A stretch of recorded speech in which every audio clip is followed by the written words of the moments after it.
173467321476 2789777 Tango 732 Victor 73117888 732 47678976 Lock. Oh, yes! I hate this! It is revolting! More? Please.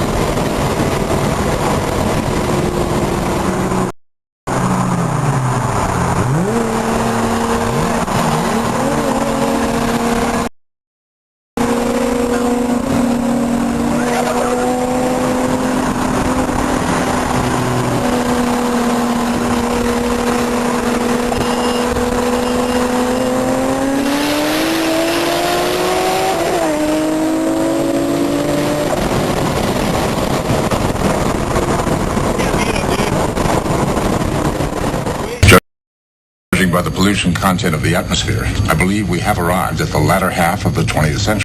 The DJI mic that I also use, and there is a picture of it on the screen right now. It is on sale for Black Friday. However, we might not get this video out before then, but go ahead and check out the Windbridge M31. I will put a link in the description to it. Pick one up today. They're cool. We're going to be taking this thing to Las Vegas with us when we go visit Navi on their booth. We got to get out of here right now because we got to finish editing this video. All right, this is something I've been dealing a lot with lately. Whether I'm planning a dash cam video for Joe's truck, comparing products, or even looking into business decisions, I end up with a ton of information and no clear way to actually use it. You've got sources, you've got data, no structure. And honestly, that's the part that slows me down the most, because the information is there, but it's scattered across tabs, notes, videos, articles, screenshots, and half-finished thoughts. Sometimes I'm not even sure what I'm looking for anymore. I'll find one useful point in a video, another one in an article, maybe a different opinion from a forum or a product page, but then I still have to figure out how all these pieces connect. And that's where most of the real thinking happens. Not in collecting more information, but turning messy inputs into a clear structure I can actually work with. Now this is what it usually looks like. We see multiple tabs open, different sources saying different things, and notes that don't connect. The problem isn't finding information anymore, it's making sense of it. So I started using Ponder. And this just isn't another AI tool. This is a workspace where AI actually helps you build structured knowledge. It's not a black box. You can see how it thinks, how it connects that information, and how it builds answers. All right, let's start with something real. I'm planning my Pelsi dashcam video for Joe's truck. And instead of building this manually, I'm gonna upload product specs, notes, and reference materials. Now watch this. Ponder is automatically breaking everything down and building a structured node tree. So now I've got installation, video quality, night driving, parking mode, and app feature. This is the first aha moment. I didn't organize this, the AI did. Now let's take it further. I'm going to run a deep research query. Best real-world performance of dash cams in night driving condition. Now watch this carefully. The agent is actively searching across multiple sources, comparing information, verifying accuracy, and building connection. You can actually see where the information is coming from. So it's not just giving you an answer. It's showing you the reasoning behind the answer. Now I'll organize this information into a table. Now I can compare low light performance, clarity, feature accuracy, and across multiple sources. And this is where it clicks. Instead of guessing what's true, I can see what's consistent. Now let's interact with this. I'll click night driving and trigger Ask AI. Now it's analyzing everything connected to that node. Now I'll select night driving, parking mode, and app features and run Ask AI again. Now it's combining all of that into one structured answer. This is the second aha moment. You're not just asking questions, you're building knowledge with it. And this isn't just for video planning. You can compare tools, pricing, and ROI and structure a full decision. You can pull in trends, competitors, and data and see how everything connects. You can upload documents and instantly break them down into usable insights. Now I'll turn everything into a final output. Now I've got a full dashcam video plan, a testing checklist, and a structured script. Before and then after. Same data, completely different result. What is up, everyone? Welcome back to Supercar Street Racing. Today, we're stepping away from the 1,000 horsepower builds for a second to talk about something every driver needs. You guys know here at Supercar Street Racing, we value two things: speed and evidence. Whether it's a track day highlight or a crazy street encounter, this dash cam claims to be the king of night performance with that night sensor. Is it worth the hype? Let's find out.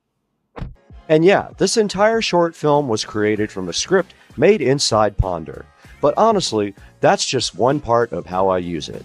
In my daily work, I'm constantly dealing with things like market research, business planning, competitor analysis, and huge amounts of information.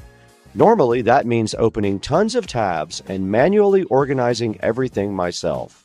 But with Ponder, I can bring all of that into one workspace, quickly extract key insights, and actually see connections between ideas.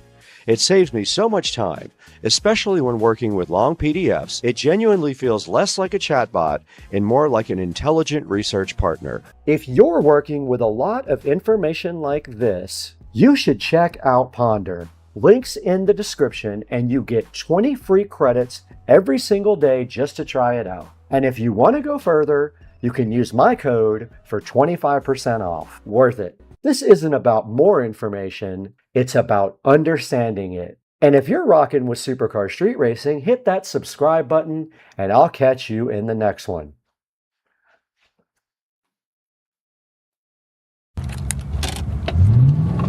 In 1/4 of a mile, your destination is ahead.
Right, the IKEA fairy did come.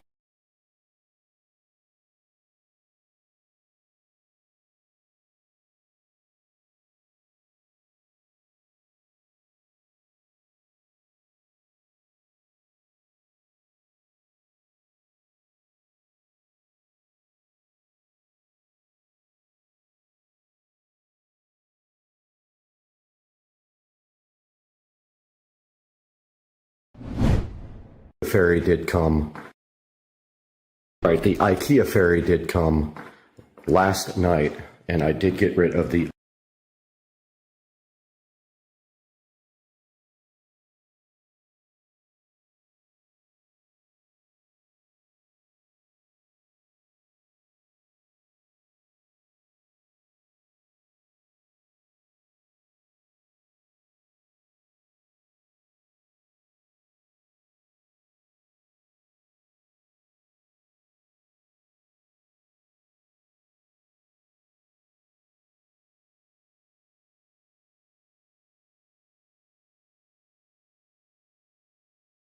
Right, the IKEA fairy did come last night, and I did get rid of the old couches. So our mission today is pretty simple. We are going to unbox all this IKEA stuff and set up my new furniture.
did get everything unpackaged,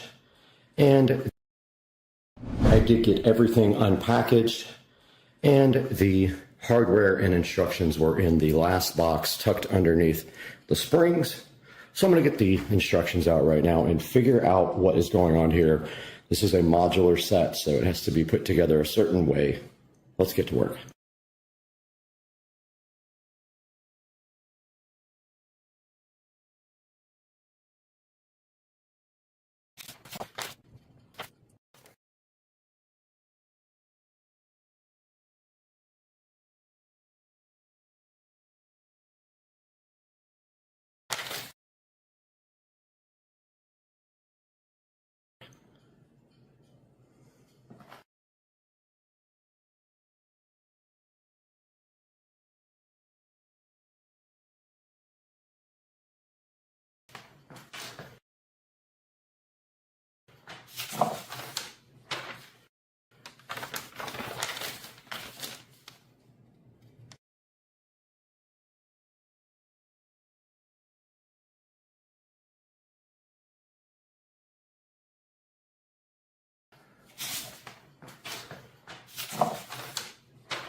I did get everything.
Okay, I had to take the ends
off of both of these.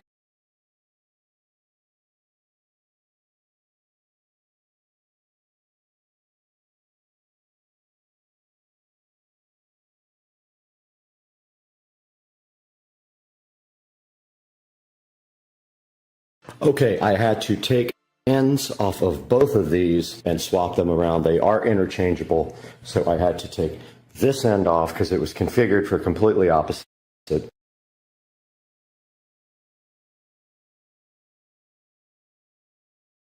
Move it over here and then take this end off and move it, putting this back together.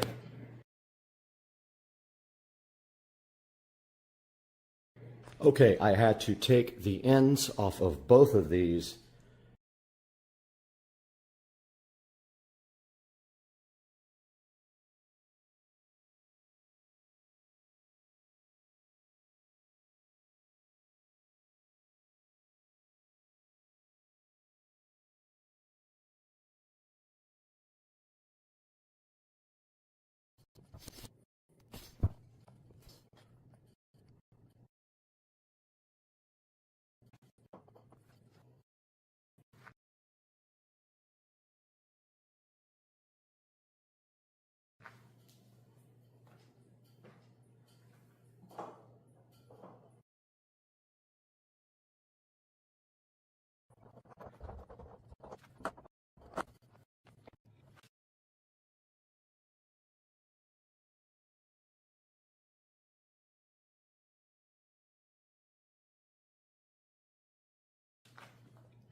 Okay, this part of the project is done, and the couch.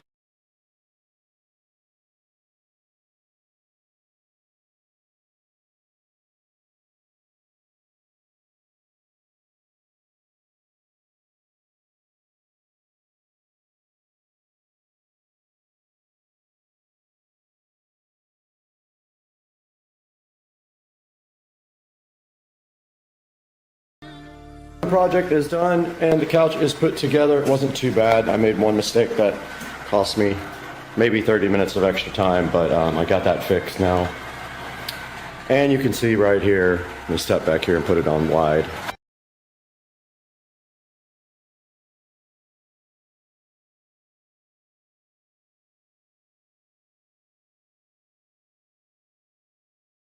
There's a better shot at it, the modular couch. Remember, I had to move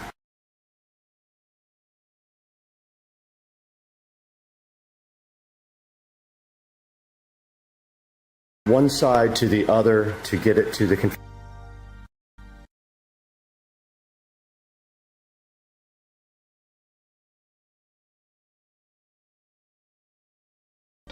small part over here on this side. So not too bad.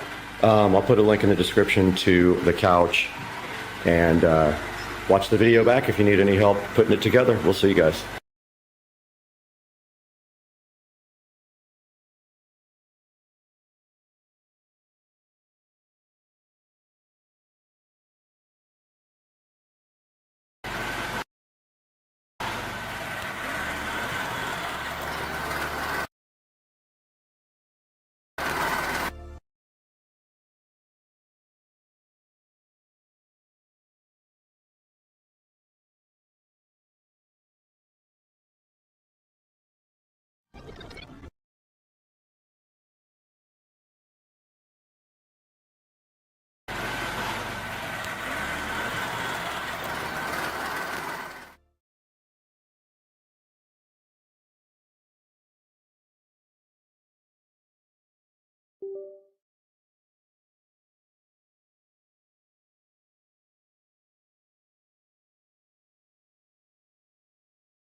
All right, we are back in the kitchen as the Roomba goes crazy in there.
Wasn't sure if we're going to hear a little bit more about that. But again, there will be 3 calls coming up on this Starliner readiness poll for terminal count. They will poll the mission support room manager or MSR. After launch, the BMC. A beautiful shot of our beaches here from the courtesy of our chopper team here at the Kennedy Space Center. Folks coming out to enjoy the launch and an amazing day. Weather, no changes again. Low-topped cumulus clouds on land, which you see some of it there, but because they're low-topped, that's not a concern. When a rocket flies through a big, thick cumulus cloud, it can trigger a lightning strike, but those clouds are not the kind that can do that, according to Launch Weather Officer Melody Lovin. And so we're good to go there. We also have a launch visibility is always a factor here in the southeast. Can you see the rocket and from where? And our friends at United Launch Alliance provided us with this graphic so you can see about which point in the launch you would see the rocket. If you're within the first 2 inner circles, you should be able to see the solid rocket boosters jettison a minute after launch. Folks in the Orlando and Central Florida area will be able to see it about 90 seconds of flight. And then it'll come into view for much of the rest of the state after more than about 2 minutes, including Tampa on the west coast of Florida. The southeast corner of Georgia might be able to see the Atlas Centaur separation, which happens after 3 minutes of flight. Again, we're looking good here at the ASOC. Richard Jones polled his team, the NASA operations manager, and all of them are go. LC flight, channel 1 and air to ground 1 are now merged, going to air to ground 1. Roger. We'll send it back to the host desk. LC flight, air to ground 1, ready for contact with Starliner on channel 1. Roger.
Houston, contact air to ground 1.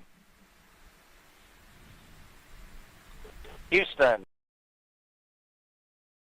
Flight Alan Shepard, May 5th, 1961. Gemini 3 with astronauts Gus Grissom and John Young launched March 23rd, 1965. Apollo 7, October 11th, 1968, with Wally Schirra, Don Isley, and Walt Cunningham. STS-1 launched with astronauts John Young and Robert Crippen, and it launched April 12th, 1981. Starliner Houston, your suit fan Bravo is repowered. It looks good. Please close your visors. Column closed. We saw video there of Demo 2, May 2020, Doug Hurley, Bob Benkin. And then, of course, today's NASA's and Boeing's crew flight test with Butch Wilmore, and Sonny Williams. You know, Mike, 12 minutes and 15 seconds to go. How are you feeling? I am excited. I'm grateful to ULA and Boeing and NASA team that we are sharing this historic moment together. Go Starliner. Yeah, our hearts and well wishes are with Butch and Sonny as they make history testing what is poised to be the second commercial crew vehicle that is certified to ferry people to and from the International Space Station. So with 11 minutes and 46 seconds to go, let's send it back over to ULA's Dylan Rice and Boeing's Lauren Brennicke to walk us through the final moments of today's launch countdown. Let's do it, guys. Let's do it, Megan. We just heard the Starliner readiness poll is a go. We know the crew's visors are down now, so we are moving along smoothly into the final 11 minutes and 30 seconds of this countdown. This is an instantaneous launch window today, which means that we will launch when the orbital path for the ISS aligns with the Space Coast. Once we get into orbit, Starliner will be working to catch up with the space station, eventually reaching speeds of more than 17,500 miles per hour. It'll take about 25 hours or so to get there. And we are going to be watching here any minute. Minus 11 minutes. For the crew access arm. Control, so the crew access arm for launch. Roger. Right on cue. Crew access arm about to start moving away from the spacecraft. And Dylan, we will watch it move very slowly today, but it could move much faster if needed. That's right, Lauren. It takes about 2 minutes to rotate the 120 degrees back away from Starliner to its stowed position and latched position on the crew access tower. Here we go. But we could, in the event of an emergency, redeploy it in less than 15 seconds. It's amazing that it can do that. We hope to not have to ever see that happen. After liftoff today, Brandy and Jim will continue commentary from Houston through ascent, spacecraft separation, and the orbital insertion burn. We will have the shot of Butch and Sunny inside Starliner until the moment of launch, and then we will get it again when we get to the ISS. Minus 10 minutes. Flight, verify CST 100 on internal power. Verified. Starliner, configure ordnance for launch. Touch and win. All right, the spacecraft is running completely on its own now. And they are configuring ordnance for launch. That means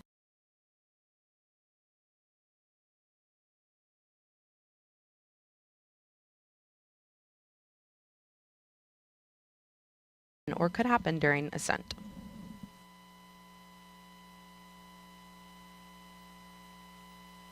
So Lauren, we're just about 2.5 minutes now away from our terminal count status check.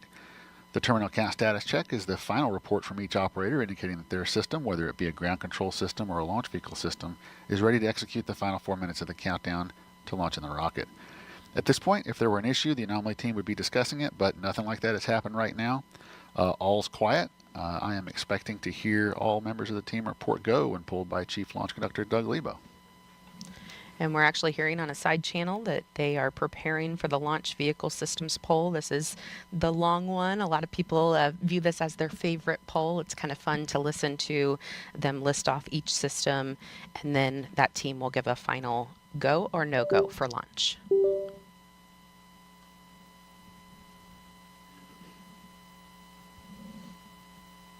And we will be able to watch cameras on the rocket today, and live telemetry feeding back will provide a real-time look at the spacecraft model when video isn't possible during the ascent as it moves through the dynamic phases.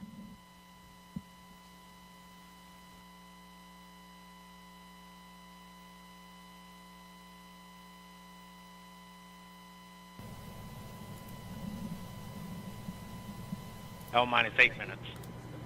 Ah, there we go. Under 8 all right. Before Butch and Sunny head back to a place they consider home. Now we can talk about the launch.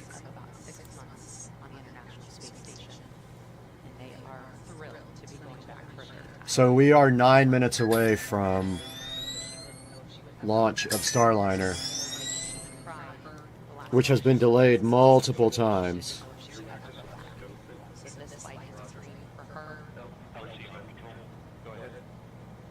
So we are 7 minutes away from launch here, and there's still a possibility of a hold.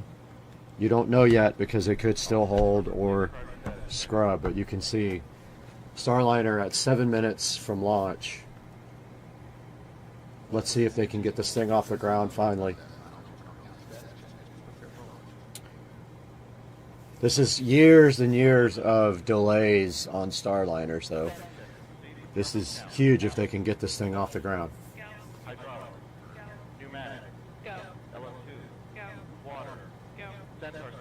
Propulsion. Go. Pneumatic. Go. LO2. Go. LH2. Go. Has gas. Go. Electrical system. So this is the final check for all of the systems. They all have to be in agreement that they're going to launch or they don't launch at all.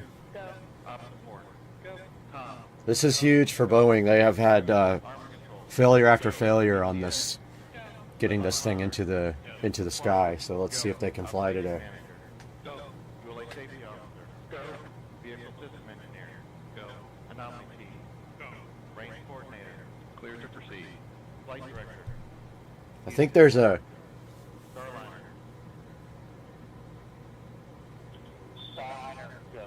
All right, so everything's go. There, I think there's a built-in, well, there's a possible hold again as it counts down into the lower numbers.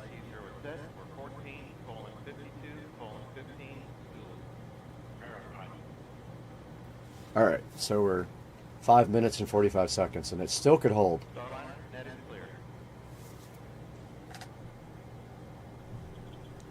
There's no guarantee.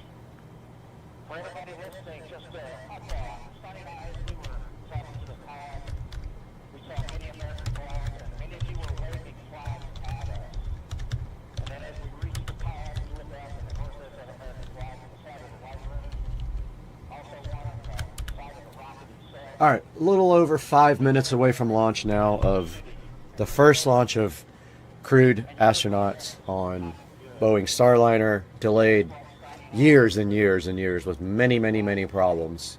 And so obviously people are nervous about this launch.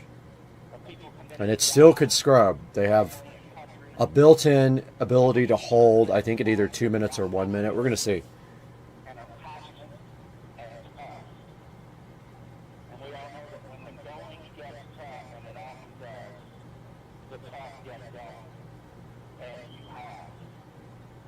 So the astronauts are giving their little pep talk here before they get in the sky and launch, and I think it's pretty cool.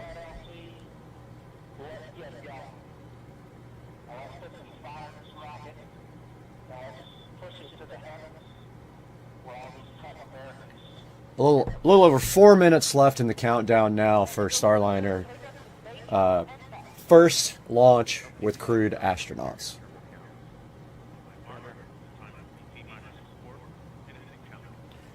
Four minutes to go here, and Starliner on the pad with astronauts in it for the first time on the real test flight.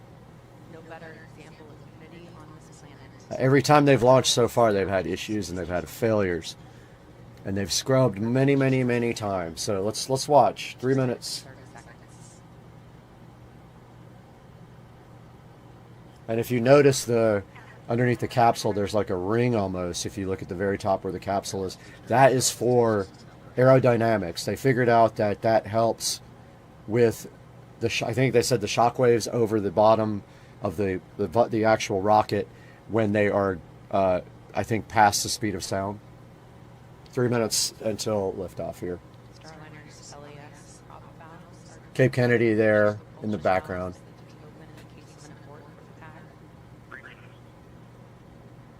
First launch with astronauts. This is a flight test, guys, so this is important. If anything happens in this actual flight, then there would be a lot of delays with humans on board. It's big. 2 minutes and 40 seconds.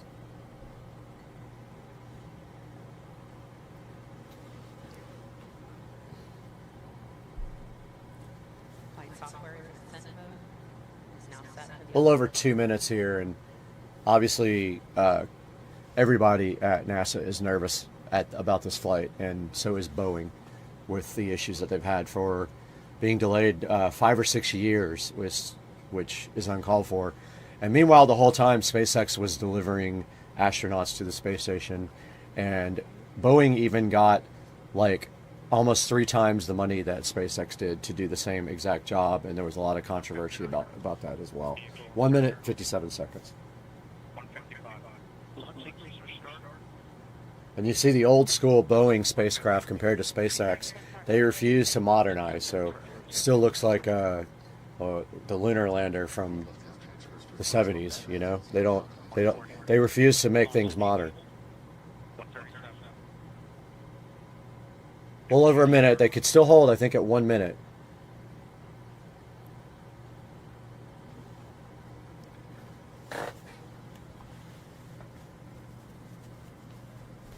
$120 here.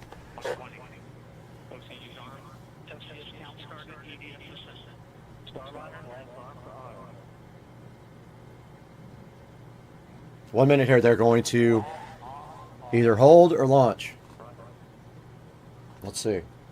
That call meaning if the emergency detection system on Acronis detects something. All right, so they got past the 1 minute mark. They could still hold for any reason. If when they try to ignite, if there's a problem, they will stop the launch. About 40 seconds here.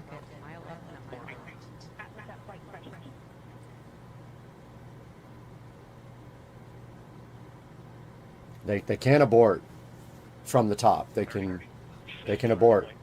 28 seconds here. Let's see if we can get Starliner in the sky finally after years of delays.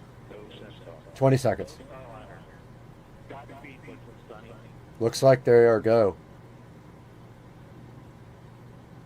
10 seconds. 10, 9, 8, 7, 6, 5, 4, 3, 2. Back here, it's already launching. We're a little bit behind. And liftoff of Starliner Atlas V. Here are your two American heroes, drawing a line to the stars above us.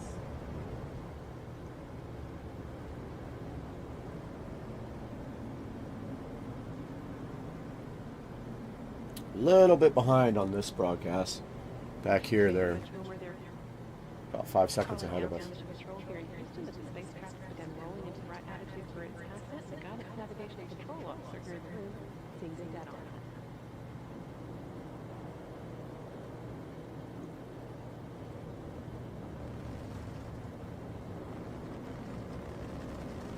All right, go Starliner.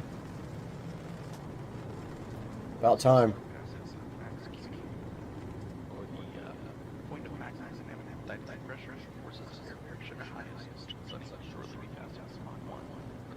There's a good view of the tracking shot of the spacecraft. Next thing that's going to happen is the solid rocket boosters. Well, the next major event is max Q, when the aerodynamic pressure on the outside of the vehicle is at its greatest. There just looks like it's at max Q now. And then, of course, the solid rocket boosters will separate. Starliner Nexus. Looking good. Speed and attitude increasing as expected. Coming up in less than 20 seconds, the solid rocket boosters will run out of fuel and burn out. I don't see the bottom. I don't see the actual graph moving here. I'm not understanding. I guess they're not showing the timeline at the bottom. They're just showing the next event. So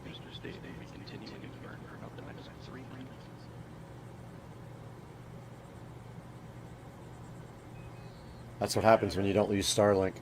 That's what it looks like. That call, good handle from Capcom Joshua Kudrick, indicating that the crew now has the ability to initiate an abort manually if needed. All looking good so far. Now 2 minutes into There goes the solid rocket booster. on the solid rocket boosters jettison at the 2 minute and 40 second mark.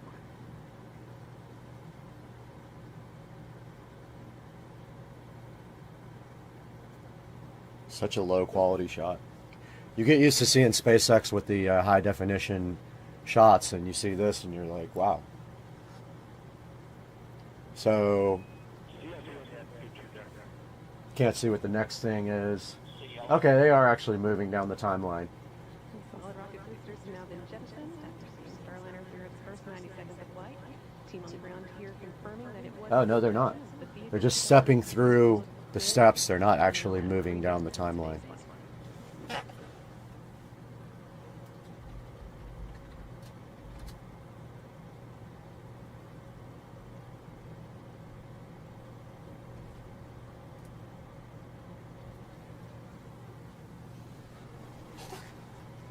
All right, just waiting on MECO here, main engine cutoff, when the main engine is going to stop.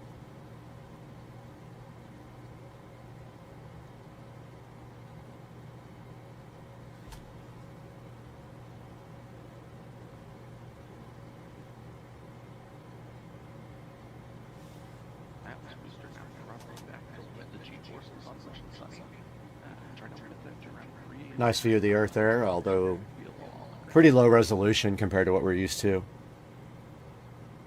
from SpaceX. I don't think Boeing has the ability to use Starline, or to use I forgot what I was talking about. Starlink. So that's probably why they don't have good video.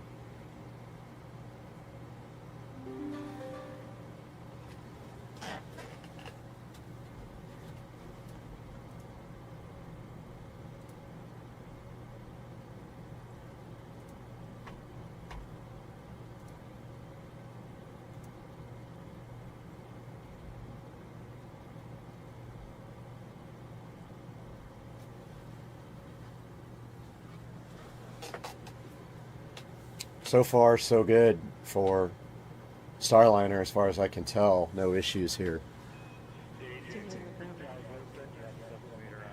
Shot from above the engine bells there, pretty cool.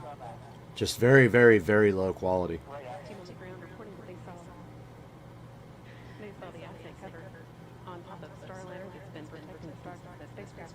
There goes the cover.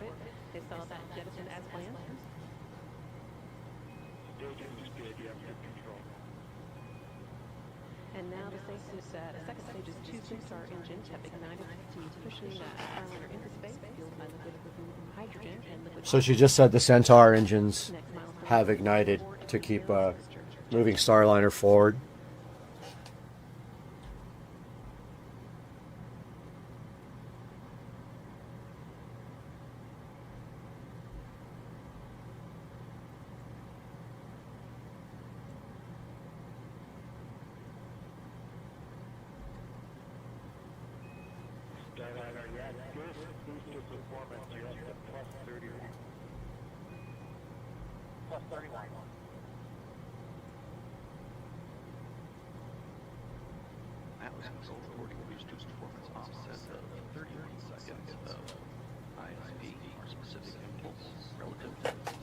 All right, so we're off of live video now and on an animation, and that's where we're going to call this broadcast a done deal. Appreciate you guys tuning in as usual. Have some finish this editing project here, so I'm going to sign off now. Oh, aren't all these webcams the same? I guess not.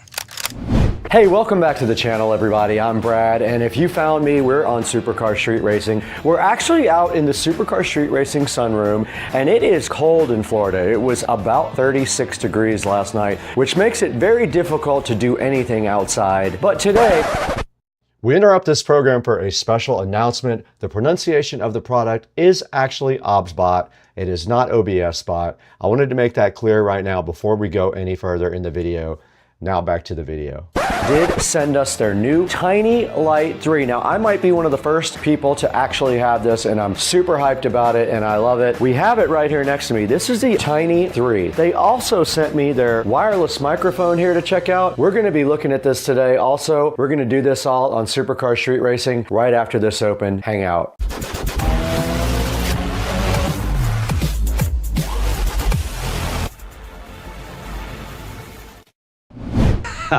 Aren't all these webcams the same?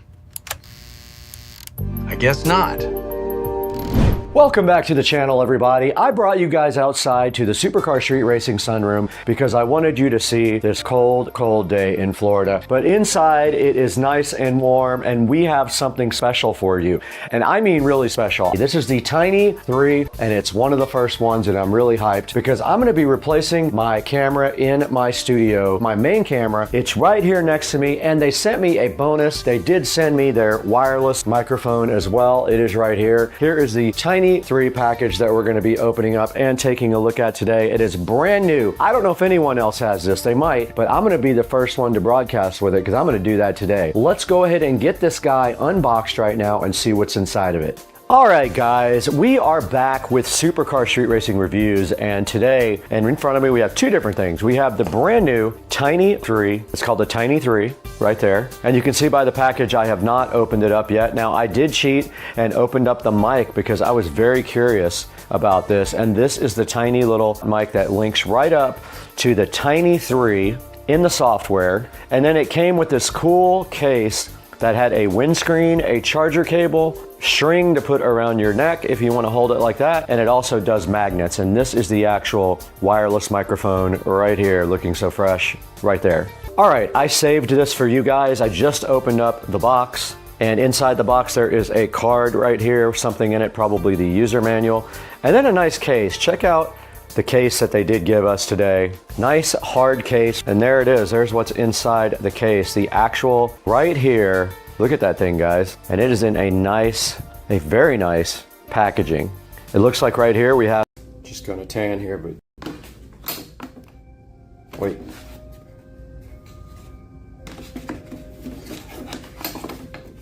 What the, how do you, there it is.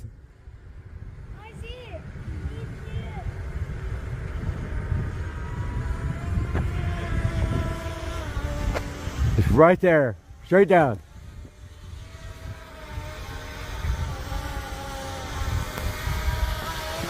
All right, we're gonna have it chase the Braided. It's gonna chase the car?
ran out of daylight last time. The guys are right behind me. We're gonna do the rest of the string lights.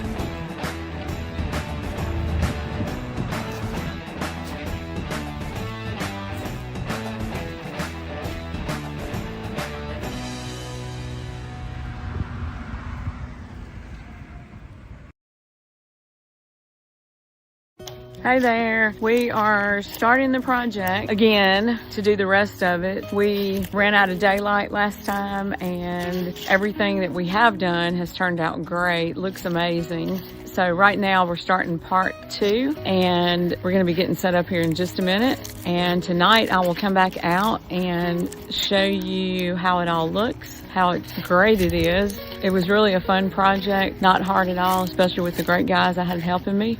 This is the part that we're going to be working on right above me there. That's where we let off last time. So anyway, it's been fun. Here we are again getting started with the project. The guys are right behind me. We're going to do the rest of the string lights. These things are amazing. There's even a do-it-yourself. You can change each individual light if you want to. That's what's so cool about it. But anyway, here we go. The guys are getting started over there and we're going to get the rest of this top part of the house done.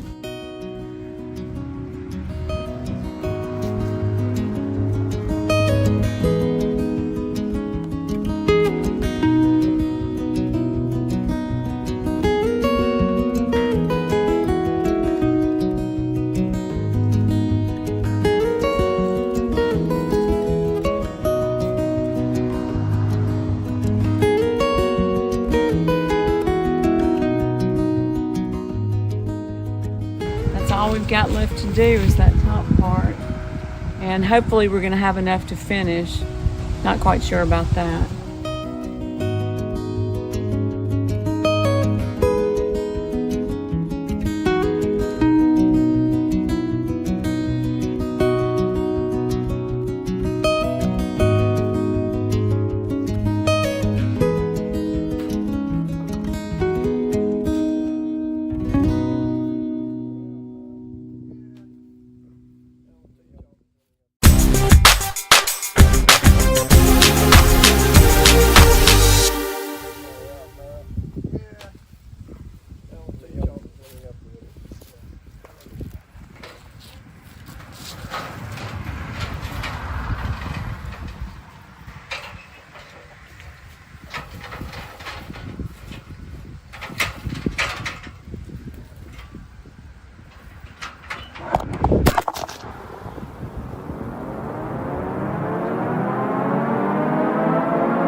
Yeah, guys, I didn't tell my friends here that you really need to stick the sticky thing down for about 3 to 5 seconds to get it to hold good. And I didn't tell him that until way into the project, so he's never gonna let me hear the end of that one.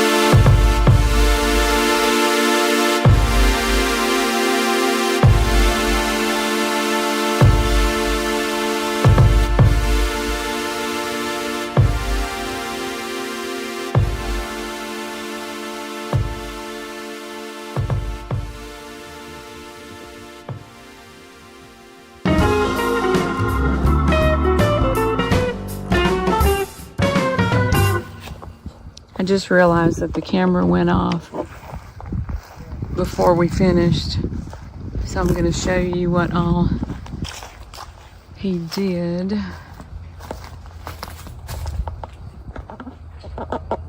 All that, and then we came around this corner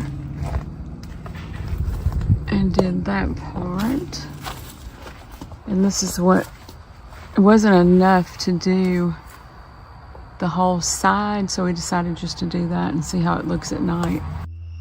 Hey everybody, I am here in front of the Sister Car Street Racing compound viewing my new beautiful lights. Oh my god, I'm so excited. This is what I've got set up for Halloween. I've got it on blue, purple, and green, kind of a Beetlejuice type theme. I'm a weirdo, whatever. I'm going to show y'all some different things. This is what I did. I set up a DIY one on this, and that's what it looks like. If you go to that, you can see I've set it up to purple, blue, and green, 50% speed. Breath is the effect that I'm going for. It's not too fast, not too slow. It just kind of flashes between each color, and I just did this as my own. The normal Halloween colors were not showing up well on my house, so I'm going to show you some other different things. We're going to go back. Okay, this is where you can set it to your own custom color, kind of a yellow color. My house is red, so a lot of the colors don't show up as well as they would on a light colored house. It's kind of creepy. You can go up here to scenery. You have all different kinds of things.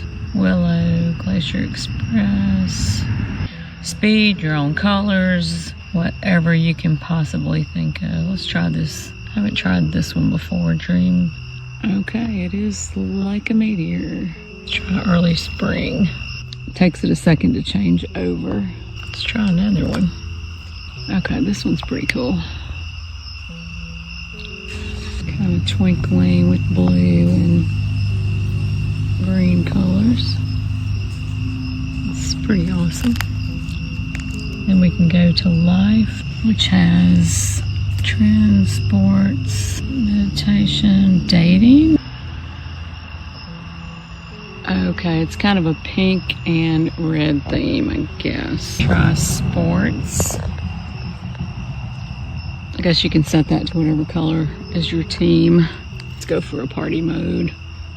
Oh yeah, that's my kind of vibe right there. Looks like a red, white, and blue party. I think we can change that to whatever we want, but I kind of like the red, white, and blue. It's kind of cool. So what work is some, looks like white. You can heart this, or you can go to this little 3-dot thing and you can set the speed of it. So many options, I don't even know. Oh, festival, I like this one. Okay, you have all these different things. Christmas, Valentine's Day, Halloween, Thanksgiving, Forest, Mother's Day, Father's Day, Football Day. Wow. Let's see what Christmas looks like. Okay. Let's get some green. Oh, there's our, I don't know what color that is. Doesn't look like green, but we can change that if we want. Okay, for Christmas, it's doing all these colors. But if I wanted to, I could just delete any one of these right here. Just click on it, delete it. And then I can add whatever colors I want my Christmas to be. I love it. Love it, love it, love it. It's too cool. Okay, we're going for Valentine's Day. Kind of looks like the dating one. Like that. Let's see what Thanksgiving Day looks like. Okay, this is our colors for Thanksgiving Day. And you can do that speed however you want, if you want it to be faster or slower, or... Oh, Neon World. I love that. Well, kind of looks like it's about as fast. This is it, and I could go on and on all night, and I probably will stay out here for a while. So, at 50 volume, it's pretty loud.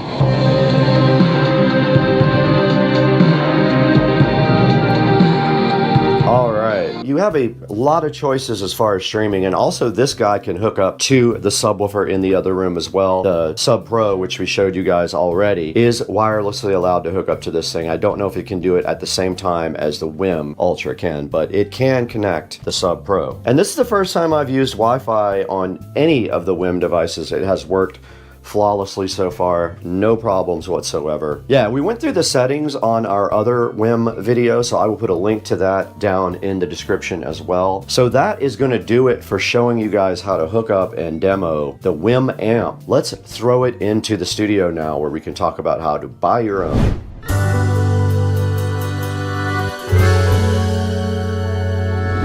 Hey, what's going on, guys? Welcome to Supercar Street Racing, and we are here in the lovely Studio B. This is the second studio we have at Supercar Street Racing to go ahead and edit inside of the actual house. And today we have the WIM Amp Ultra and the WIM Sub Pro, both three guys. WIM reached out to us to see if we wanted to work with them, and of course, I love their products, so we did get both of these guys from them to review. And I'll tell you what, I love the WIM Amp Ultra as much as I love the WIM Ultra. It's the same exact box, but it has 2 channels for 100 watts of audio on a stereo pair there, and also subwoofer outputs. It does have all the same streaming capabilities. It has a RCA input jack, optical input jack, HDMI ARC input, and has a network jack as well, or does Wi-Fi. That is the WIM Amp Ultra with voice remote. Very cool product. I was super hyped about it. And they also sent us a WIM Sub Pro, an 8-inch 250 watt subwoofer that can work in a variety of configurations. You can feed it LFE in, you can do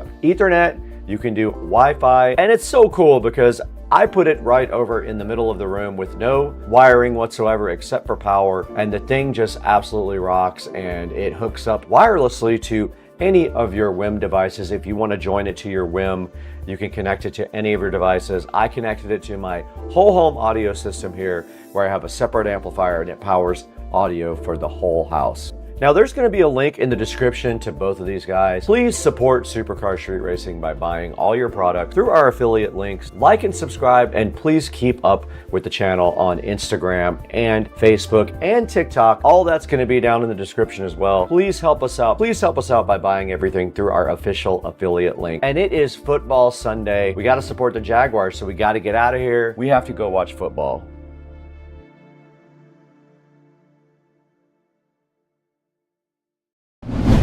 I told my pool robot to take the day off. Error 404. Vacation not found.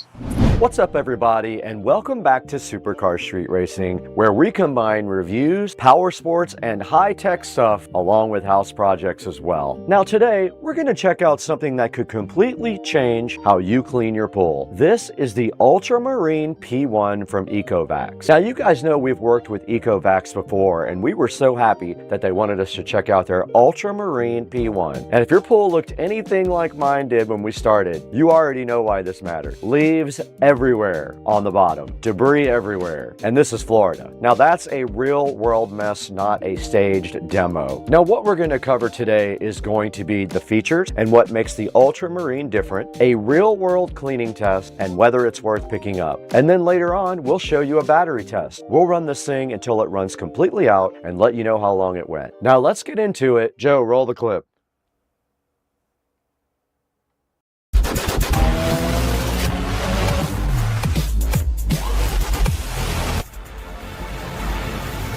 So first off, this is a cordless, fully robotic pool cleaner, which means no hoses, no cable, and no hooking it into your pool system. Fully autonomous and cordless. And again, this comes from Ecovacs, a company known for building smart cleaning robots. So they're bringing out that same tech into pool cleaning. Now let's talk about some of the key features. Now one of the biggest highlights here is the suction power. This thing is rated at 4,800 gallons per hour, which is a serious amount of flow. That's what allows it to pull in leaves, dirt, sand, and heavier debris. Now that means instead of just brushing things around, it's actually collecting and removing everything from the pool floor. Now let's talk a little bit about smart navigation. Instead of randomly bouncing around, the Ultramarine P1 follows structured cleaning paths to make sure it's covering as much of the pool as possible. You also get a large debris basket, which means it can handle heavy cleanups, like what you saw we're about to throw at it, without constantly needing to be emptied. And overall, this is designed to be super simple. You charge it, you drop it in, you let it clean, you pull it out. You empty the basket when it gets full, you put it back in the water. There's no complicated setup, there's no extra equipment. You can set it up right on the top of the robot, or you can use the app. But the specs tell only part of the story. Let's see how this thing actually performs.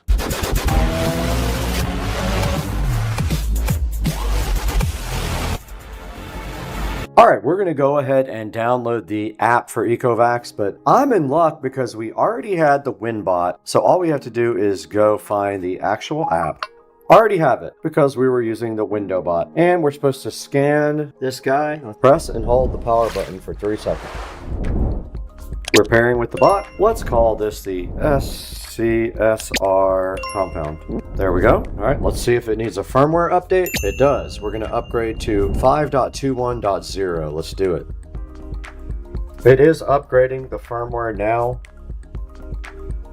All right, we got our pool robot plugged in and charging, and you can see here in the app, you can set a plan to clean floor, wall, or all. You can set your suction power to eco, standard, or max, and you can set a runtime of maximum, or you can actually go down to 30 minutes or an hour. Now, in order to do max, you need to have a full charge. We're gonna go ahead and let this thing charge up, and then we'll check back with you guys when it's ready. Now, all right, so this is actually a real test.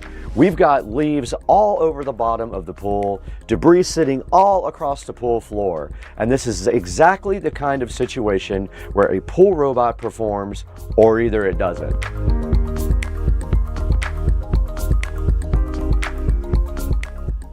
Okay, we got the Ultramarine right here ready to go ahead and clean the pool. Let's go ahead and turn it on. It is on. We're going to enter in the app. We got our GoPro set up here to watch the cleaning process. It is at 100% supposedly. Let's see, 100%. We're going to put it on all. We just have to click all, and this says it requires a full charge. I'm fine with that. It's falling directly on the step. It's on, and it's moving, guys. It is ripping. Oh, it's moving. Check it out, guys. On the wall, doing the cleaning. It is on the wall, cleaning the tile. Look at that thing go, man. And now it's in a bunch of leaves. This thing is a beast. Look at it. Oh, we're gonna have to empty this thing out a few times during this process. I guarantee you that. There's a lot of leaves in this pool. Look at the thing on the wall. Rip it. Now it's moving that way.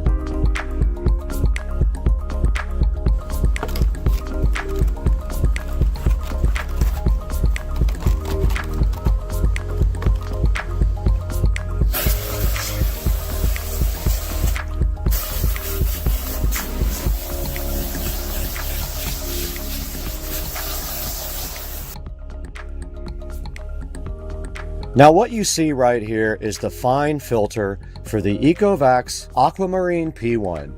You just take this fine filter and you put it inside of the normal filter, and that will go ahead and filter the finer particles out of your pool.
Perfect.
So after putting the Ultramarine P1 through a real-world test, here's the bottom line. If you're tired of manually cleaning your pool, especially dealing with leaves like that, a robot like this can save you a ton of time. Now, what stood out the most to me and supercar street racing in general is the strong 4,800 gallon per hour suction power. It has a 3-hour battery life, super easy maintenance, smart navigation, and app control features, which is awesome. It's one of those things that when you start using it, you probably won't want to go back to doing everything manually. And if you want to check it out, I put a product link down in the description. Please click that. It's really important that you show the vendors that you support supercar street racing. You can click that link and get the pricing and more details. And we want to thank you for 265,000 subscribers. That is quite an achievement for the channel. We couldn't have done it without you. And if you enjoyed this video, make sure you hit that like button and subscribe, and I'll catch you in the next one. I have to get out of here.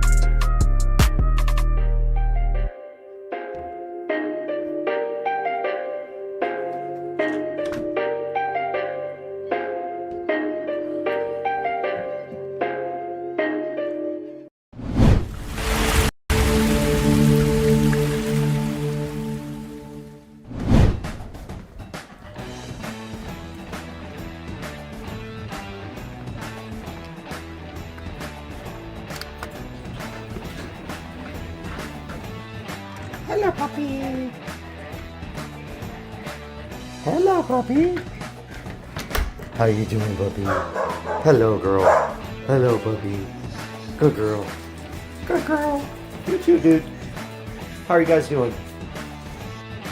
Hey guys, welcome back to the channel. Today we are across the street over at Rich and Trisha's house, and we got Cooper right there, we got Miley right there, and we got Bubba right there. And today we're looking at updating Rich's security system. We have almost everything we need right here on the table to do that. We've got brand new Wise cams. They need power, and there's already Ethernet out there. So we have this 8-port PoE switch as well. Some PoE adapters, but we're waiting on a couple of more, and a wireless end repeater if we actually did need that. So today, hang out with us while we get this unboxed and test this PoE adapter and this switch on Supercar Street Racing.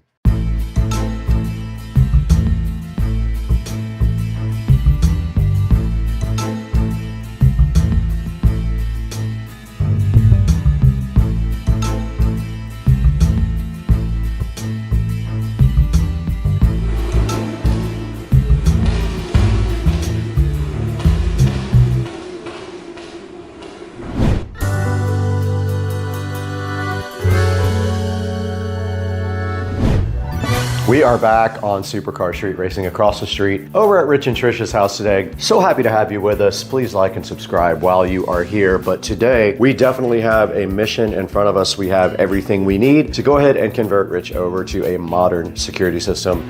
And in the process, we're going to be removing the old DVR that sits here. That is pretty loud and noisy. It is right there. The Lorex is going to be going goodbye in place of a modern security system. Now, one thing that I did forget that we have to get ordered is SD cards for these guys so that we can do playback. So I'm gonna let Rich order those, and meanwhile, we're gonna set up this 8-port switch and see if we can get these Wise cams joined to his app. All that we're gonna do right now, so hang out with us.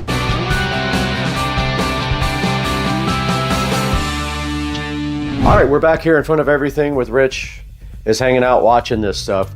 So let me explain kind of to you what we have here. We have some WiseCam V4s.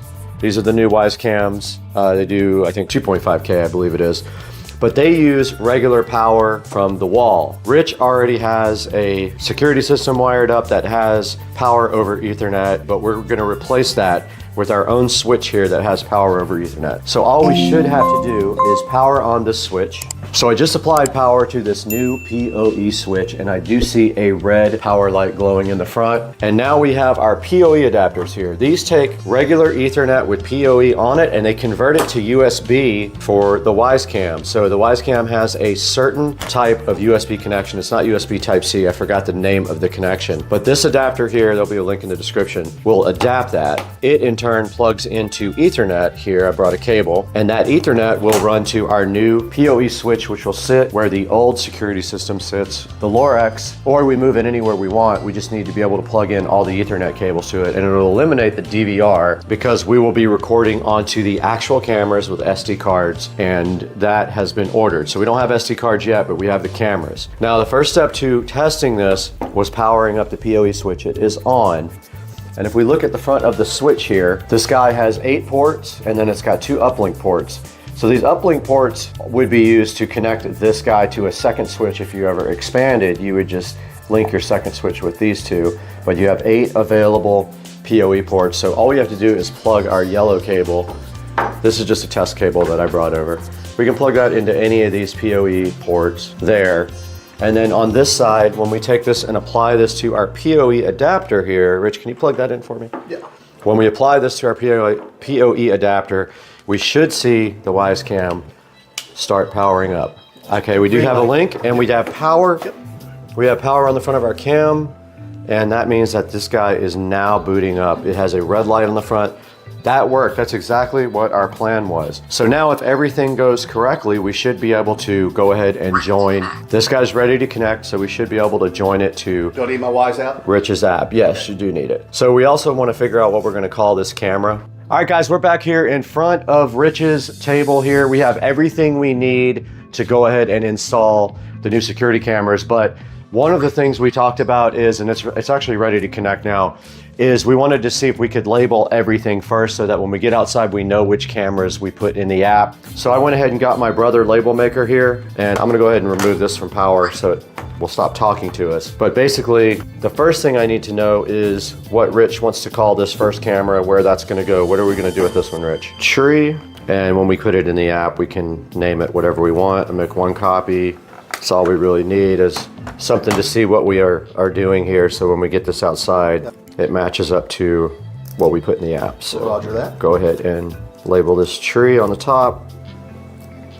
Now we know that one. So now we can go ahead and unbox all the rest of the cameras and get those labeled. So I'm gonna go ahead and get these unboxed now. I'm gonna be configuring today. Garage. Because I will have an inside garage also. Okay. So we can just call that one out garage or garage out, whatever's simple for you. How about, yeah.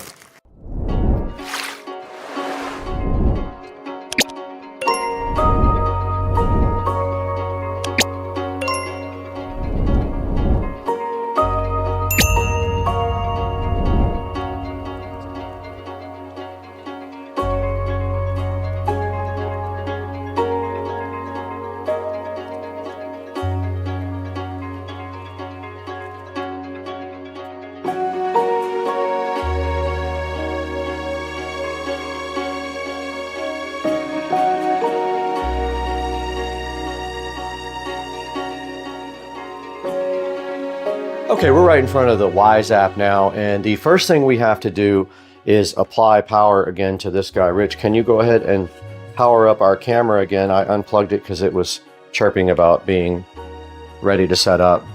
Cool, it's in. Green light? Yep. Now we're waiting for it to boot up. All right, so ready to connect. So you hit plus on the app now, Rich. Yep, and you hit device, then you hit camera, and then you find the camera. It's a Wisecam V4, very top. And you check mark where at the bottom where it says I heard ready to connect. Click allow. Yep, that's Bluetooth. All right, so it should find your device now. It's using Bluetooth, which is, the old cameras didn't use Bluetooth to find the device, so it was way harder to connect. So now you need to select your Wi-Fi network. I'm gonna turn away from that in case the password, okay, the password's there already.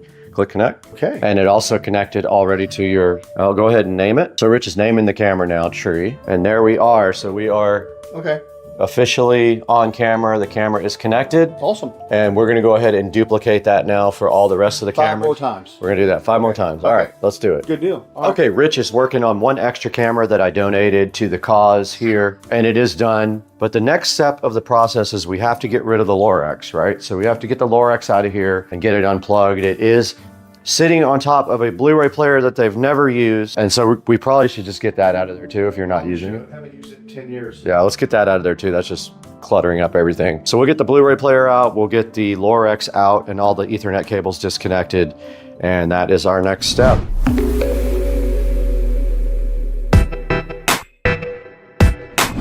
Okay, so we did decide since Blu-ray was invented in the Stone Age, we would get rid of that. Sorry if you guys actually still have Blu-rays out there, but we got the Comcast box disconnected as well because we're gonna clean in here. Don't pay no attention to all this dog hair. And we're gonna remove this Lorex DVR here momentarily. But first I'm gonna let Rich clean up this inside of that area right there. All right, we got the Blu-ray player out of here. We got the Xfinity box reconnected, so we know that's all working. We got all of our cables here for our camera cables actually right here, but unfortunately they're really short, so we can't make the switch face forward. I'm gonna connect this switch facing backwards with all the wires plugged into the front real quick. Okay, I did finish getting the switch all connected up. I faced it backwards. All the cables for Ethernet run directly out the back, and then back here in the back, all we have to do is just press down on these cables and tie them up to get them dressed up. But we got rid of that Lorex DVR, which was so noisy and loud, and we replaced it with a newer, more efficient system. All we have to do next is go ahead and get one of these cameras tested out. Let's go ahead and get this camera up here plugged in and make sure that it works.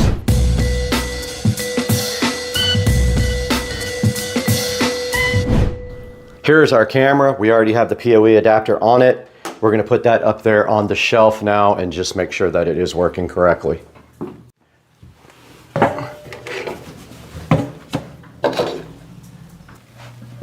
Tilt it toward the kitchen just a smidget. So pan it that way? Yeah. What do you think? All right, later if you want to adjust it, you know how to do it. Sweet. All right, so we just got the first camera installed. So Rich, it's kind of flimsy because it's just that little piece of wood and it wants to flip forward. So we either need to put a little screw in it or maybe something heavier on the back of the little pedestal. But for right now, we got our picture going on that one. That's our first camera. We're going to go ahead and install. We only have one more adapter, right? So we can only do one more. What's the next one you want to do that's low-hanging fruit that we can get done easy? One by the fireplace? Yeah. Okay, yeah, we can do that. All right, let's do it. Let's do it.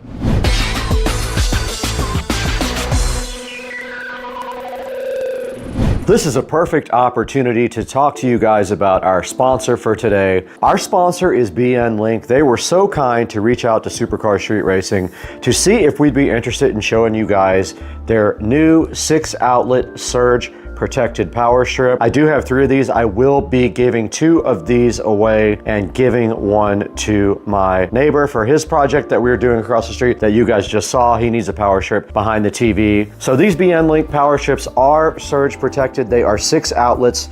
They do also have the child protective thing there where they can spin around. They have a 4-foot power cable. So this comes in a 1-pack, and you can see here the packaging is just a nice white packaging. So let's go ahead and take a look at these guys over on Amazon. And right here on Amazon, you guys can see the BN Link 6-outlet power strip. And it is a surge protector also, and it can handle 600 joules. And it is right now 23% off. It might change by the time this video is published, but you get 6 outlets for $9.99, or if you want this 2-outlet with USB A and C, it will cost you a mere $13.99. As you can see here, it has a 4-foot power cord, and it has 600 joules of surge protection, and it does have a wall mount design. If you look on the back, and you can see right there that it is wall mountable. It's got a space saving design, and when you do plug this guy into a regular outlet, you see how it goes back on a 90-degree angle. That is pretty cool. There's a good look at the back, and you can see the type of screw mounts there, so you can put this on a table or on the wall or whatever you need. So there will be a link down in the description to the BN Link 6-outlet power strip. Go ahead and click that link and get one for yourself. And we want to thank you guys for supporting Supercar Street Racing by buying through our affiliate links and buying from our official sponsors. Now let's get back to the video.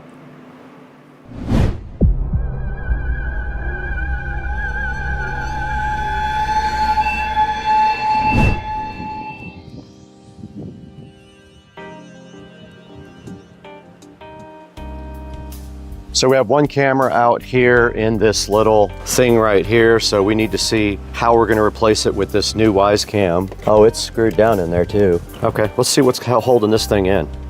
All right, I found the end of the cable. This is gonna take a little bit of work. This thing is kind of built into this little enclosure right here, but we do have a link light and our camera is booting up. All right, we were able to go ahead and set up the other camera outside. It still needs some work. It's gonna be raised up. Rich is gonna work on that, getting it into this little house and then tying up the wires real nice and then wrapping some electrical tape around the connector where the Cat 5 goes to the camera. But it is on, it is working. So that was successful. That camera was previously completely broken. So tomorrow when we get everything else, we will go ahead and finish this job.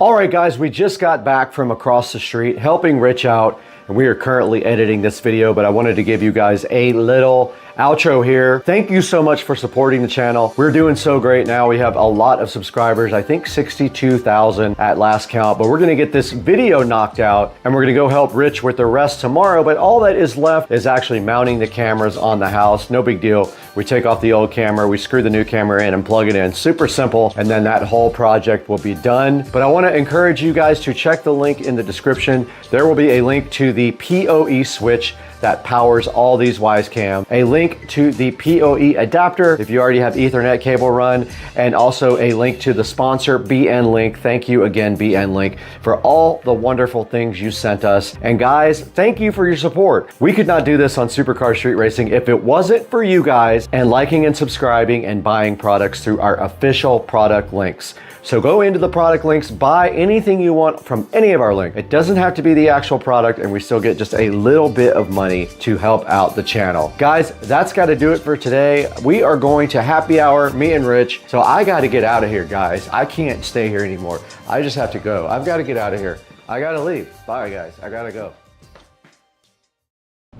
We're back in the beautiful Supercar Street Racing bathroom where we have been granted access to the Neperal Magic Pro rechargeable light bulb. Now this Neperal Magic Pro does work in any regular light socket and you can charge it there or with a USB. Now this takes 2 hours to charge. It costs $1.81 a year. You can do warm white, neutral, or white light, and it can be adjusted infinitely on the brightness. So let's see what they had in mind today when Neperal was gracious enough to send us these Magic Pro light bulbs to check out on Supercar Street Racing.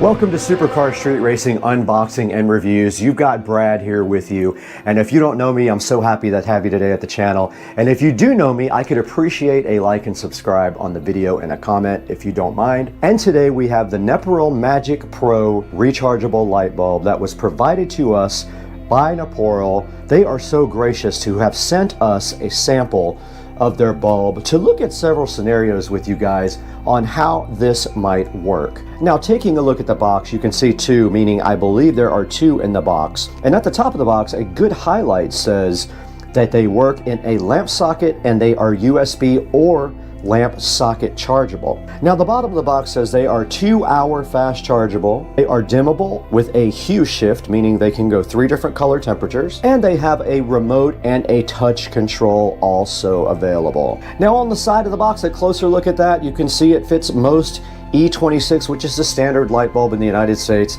and other places as well. It works with wireless lamps as well.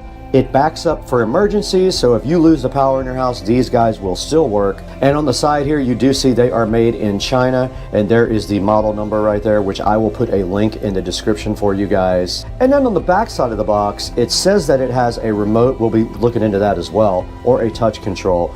A 3 hue shift, meaning they do 3 color temperatures. They are dimmable. They have a portable hook is what they meant about the hook on the side, so they did have that right. They auto charge when they are connected to a socket, and they're rechargeable by USB-C and have a really nice charge indicator on them. So a lot of good features to the Neperal Magic Pro E26 light bulb, which now we will go ahead and unbox on the channel.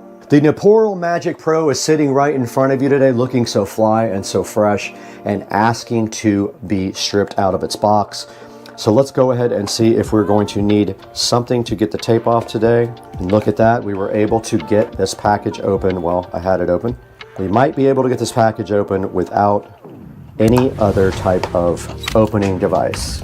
Here is the Neperal Magic Pro about to be unboxed here on Supercar Street Racing, and right on top inside the box we do see that we have a nice instruction manual here. It's a little small for my eyes, so I can tell you that it has highlights at the top, instructions in the middle, commonly asked questions there, and so there's a fact at the very bottom.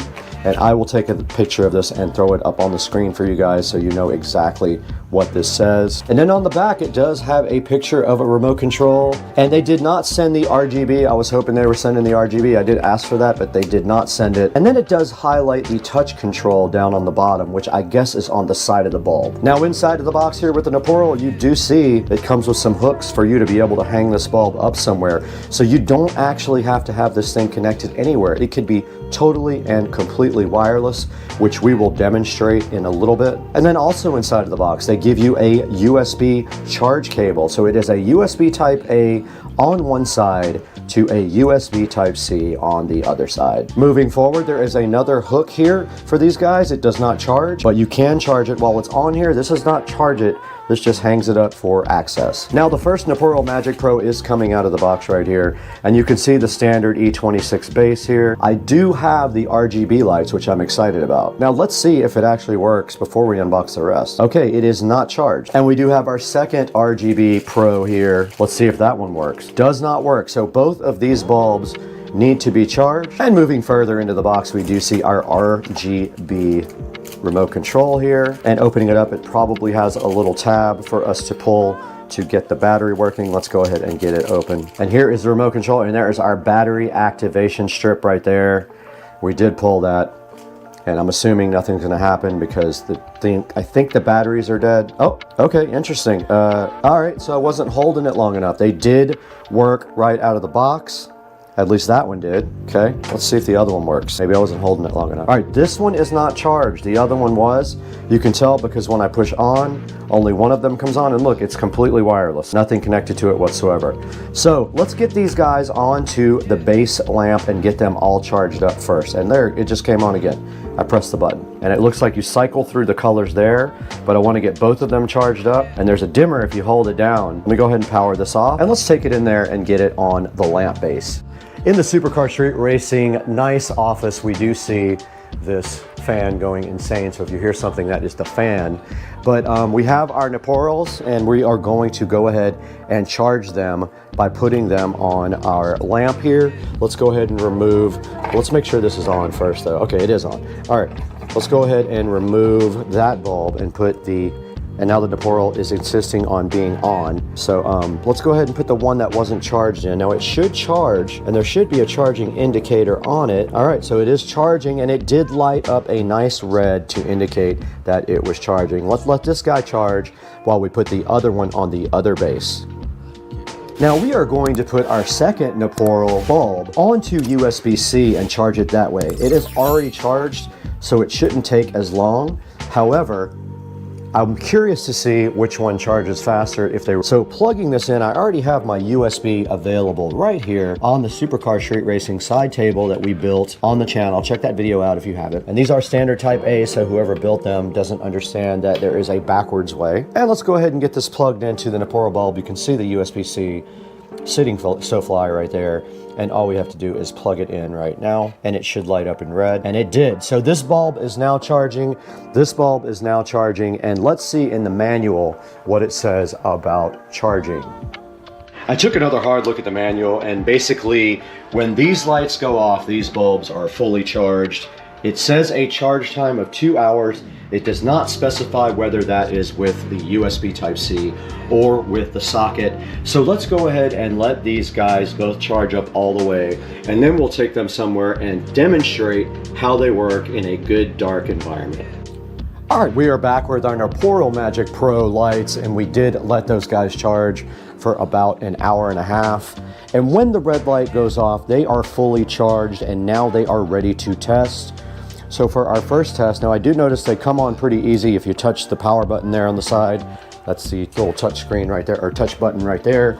And what we want to do right now is grab the hangers and go ahead into a dark room and test them. So to put the hangers on, all you have to do right here is just screw one on the back of the bulb, just like this. And then you can hang this guy up anywhere you want. Let's say that you need light in this closet. Let's hang one right there. Let's grab the other guy. Go ahead and get that one rigged up. And you can see it did come on because I touched the touch button. And if you press it a number of times, it will go off. Let's get this guy hung up. All right, we got our lights in the closet right here. Let's go ahead and grab the remote control and the instructions. And you can see right here on the remote control, you've got your basic on-off control at the top, and you've got a 1 and a 2 mode on the very bottom where it says MM. Those are timers. Now the mode at the very top right is where you can set what it does as far as the pattern and the style of the light. And these 3 buttons here are supposed to be for the color temperature. So it's either warm, cool, or very cool. So let's go into the closet right now and see exactly what we have. All right, we're back in the closet with the Magic Pro lights, and we did get a good idea here of what everything does on the remote. Basically, these 3 up top are for white, so it's warm white, cool white, or very cool white. This gives it in a color mode, and then the plus and minus here on the remote are for dimming the lights, but they must be in a solid mode to dim them. Mode 1 is a dissolve between each color, and mode 2 is a flash between each color. 50%, 100% don't seem to do anything and are not in the instructions, and the very bottom buttons are a timer. So let's take a look at these, how cool they are. If you went camping or something like that, and you needed some light where you don't have batteries, let's go ahead and get them on a same color and sync them up. And now we'll go to the mode where they will dissolve between colors. And they didn't quite see it that time, so they're not quite synced up, but very cool how these things operate. And then if I go into a solid mode here, I can use the brightness control. You see I'm dimming it, and I'm raising the brightness there with the plus and minus. And if we put this guy here on white, I can also dim this guy here. Look, I'm dimming it down with the minus, and I am raising that up with the plus. So these lights are pretty awesome. They are rechargeable, like we said before, with either this USB-C on the side or the regular E26 base. And so later tonight, we are going to go ahead and show you guys what you can do outside. Guys, we are back with the Neporol Magic Pro lights after they sat on the charger for about another 30 minutes and they were topped out. And now we have screwed their hook on them right here. You can see it goes right on the E26 base. We got one on that one, we got one on this one. That means we can now take these outside and show you how cool these things are at night. We'll take our remote control out there, we'll take our lights out there, and we will strategically place them around the pool and let you see how cool they are. Oh, and FYI, the red charging light did go out on both of these to indicate that these guys were fully charged. Let them go until they get fully charged, and that will definitely go out for you. Now let's get outside. Okay, we are out by the Supercar Street Racing pool, and we have one of the Neporol lights hanging directly across from me and the other Neporol light hanging over there. There's one, there's the other one. Now you can see they are quite bright. That's with, and then we just hit off. So they are not very long range. Let's turn them back on. Just like that. And now let's change them to colored. Let's step back and see how that looks. And there is a good look at the wireless rechargeable bulbs around the pool. And now let's set them to cycle. Now they are set to cycling, so they are fading between colors and they look absolutely cool. And remember, these are rechargeable. You could get, technically you could get 6 or 8 of these around your pool if you don't have wiring to go around your pool. And these make a good amount of light. As you can see right here, it's lighting up the entire side right here. And then if we want to go back to white, we can go warm, cold, or very cold. Warm, cold, or very cold. So those are lighting up the edge of the pool now, and you can see how good they look. And there is one single remote for both, and that is on pink, purple, red. And then you have a brightness control. I just dimmed it, and then I just raised it. So guys, I hope you enjoyed this video. Let's throw that into the studio now with Brad to take a look at these very cool wireless, colored, rechargeable bulbs.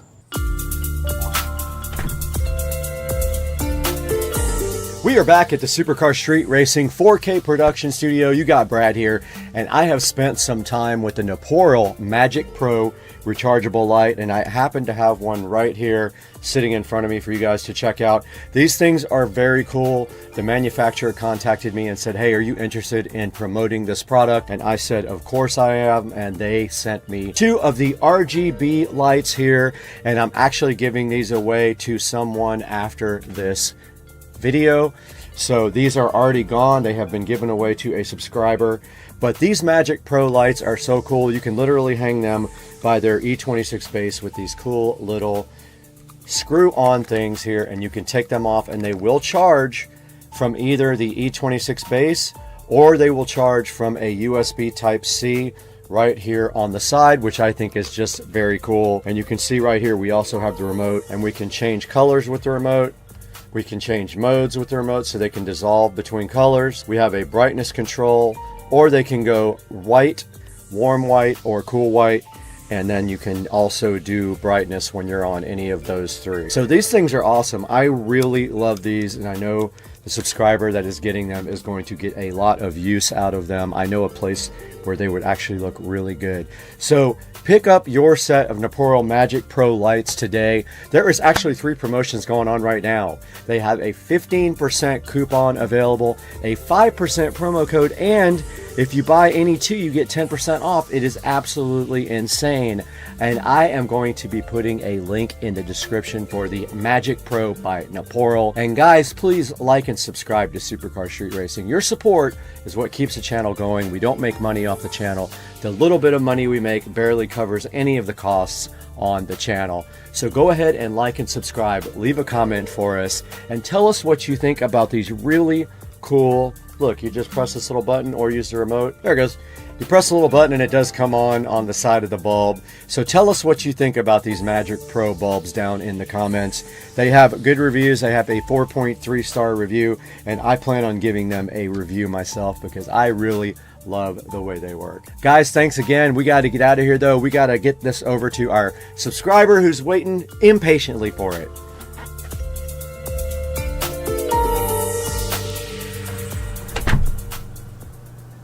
Hey guys, welcome back to the channel, Supercar Street Racing, and here we have the 2014 Club Car Precedent. Today we're going to be doing our first mod. We're going to see what happens when we try this.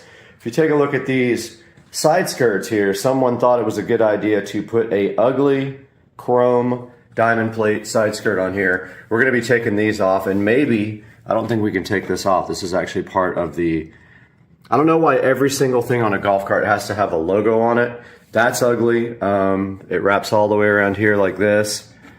Can't get the Ingersoll Rand off of there, but we're going to take these side skirts off and attempt to paint them matte black. I've got the paint up here on the table, and I got it from that orange store, Home Depot, and it is Fusion all-in-one. And I did pick up new screws for the steering wheel. However, I thought they were tapered like this, but they actually are not. The ones that are in there are just regular old screws. So I bought the wrong screws, and I don't currently have a vehicle to get back to the hardware store. But yeah, that's what's happening today. Supercar Street Racing.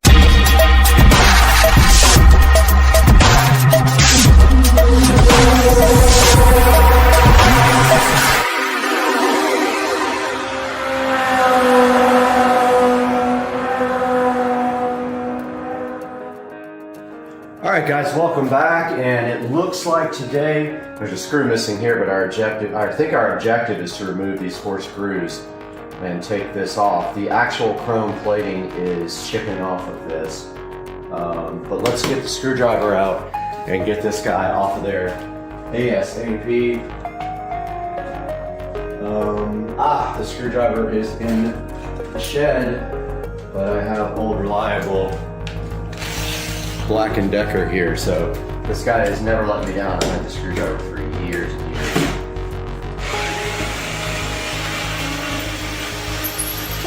This screwdriver is really good. For a cheap Walmart screwdriver, it's a lithium-ion battery. It has come through many times. That screw won't come out.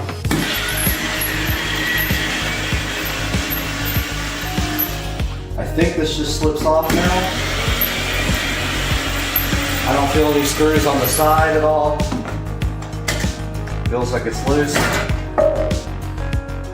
And there is an ugly skirt under it, and they have screwed holes in this as well, which makes this unusable now. So what we're gonna do now, right here, right now, is take the other side off. Moving to the other side.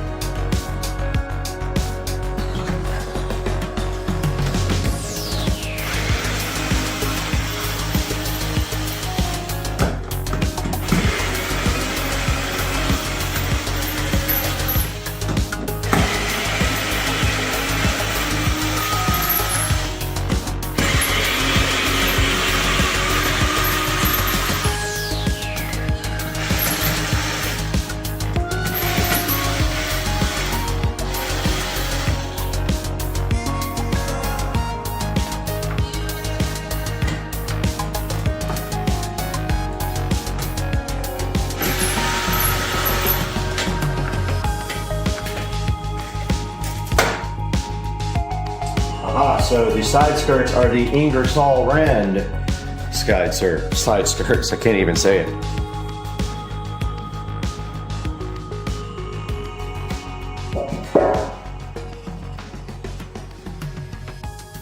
And moving on to the next step, we will prep, but first we will clean what we have here.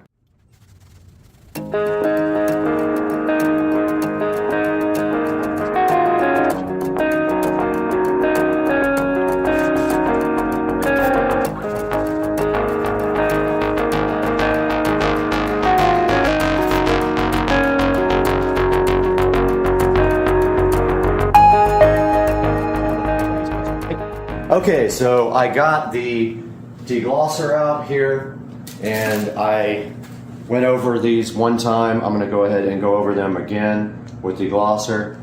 This basically takes off shine and helps the paint to stick. And these things are absolutely trashed.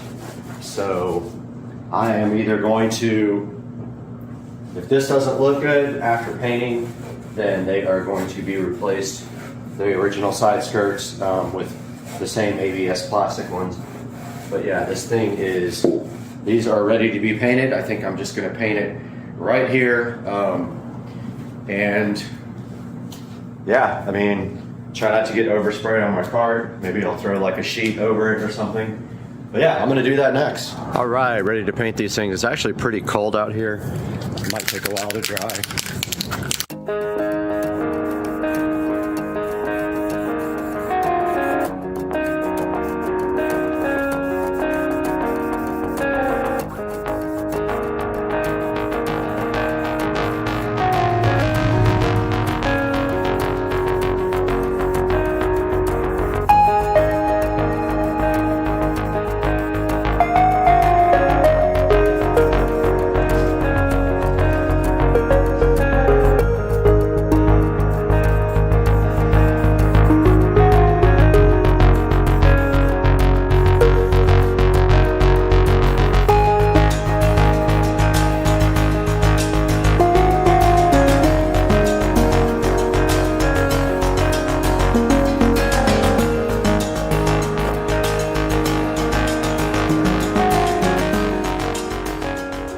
My yard guys got here. That would cause an absolute mess. I went ahead and brought the side skirts back inside the garage, and I got the heater out here because it's pretty cold.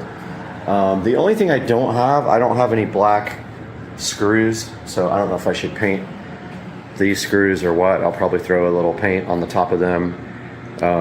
Maybe I could just like do a quick you know, like touch up of them when they're on the cart itself and kind of put a sheet around it so I don't get anything all over the cart. But yeah, so the first coat is on. I think it's sticking. Thought I saw a couple places where it might be bubbling, but the deglosser usually does pretty good. It's going to need multiple coats for sure. So I'll put 2 or 3 coats on this, probably 3, and we'll see what's happening. We'll let these dry for about 30 minutes. All right, out here ready for the second coat. First coat came out awesome. I do have the heater going in here. It feels nice. Let's do it.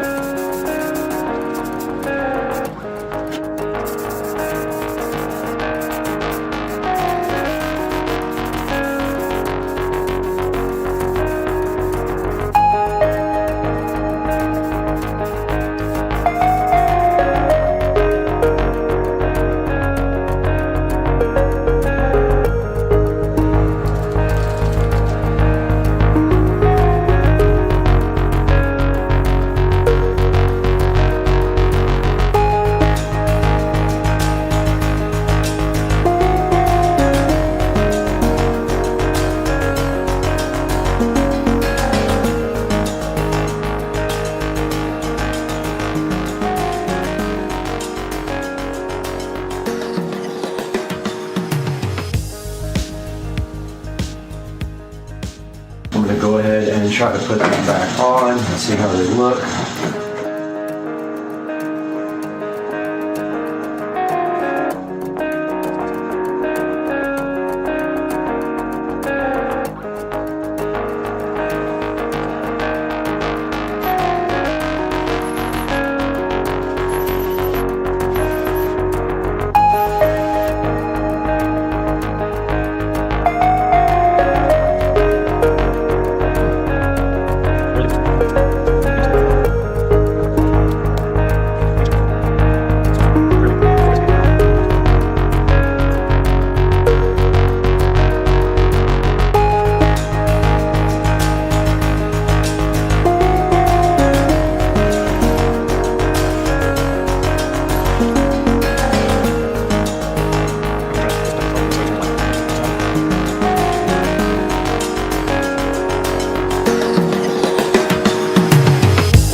Right out here, and there is some abnormal wear on this passenger side tire in the front. I'm going to go ahead and rotate the tires, hopefully, if I can get that done. I think I have all the tools I need, and then we'll figure out what's causing the wear on this. It may be bushings is what someone was telling me, but we got to figure that out and replace whatever is shot.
All right, so I rotated the tires and found some weirdness on the PSI. So this tire is, they're all over the place basically. This tire is at 32, the other one is at 17. I read online a good PSI is 20 PSI. So I'm gonna go ahead and take some air out of this one and air the other ones up.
All right, everybody, we're out here, Rich and Trish, and we are decorating the cart for the annual golf cart parade. And we have probably one of the best carts, I would say. We have like passengers riding on the sides. We have the snowman and the Santa Claus.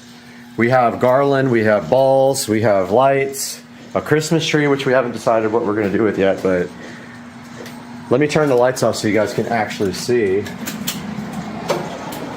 And let's shut the door. And we get a good look at night. And this is coming. Oh, yeah. Okay. Oh, it went off. Oh, it's got issues. And there it is at night. This thing looks crazy. Oh my God. This thing looks insane. I love it. Oh, the light came back on. It's so good though, man. Wow. That's impressive. You can't hear this vacuum cleaner at all, only from the suction. Nuts. I love this thing. Dude, the other vacuum cleaner will deafen you.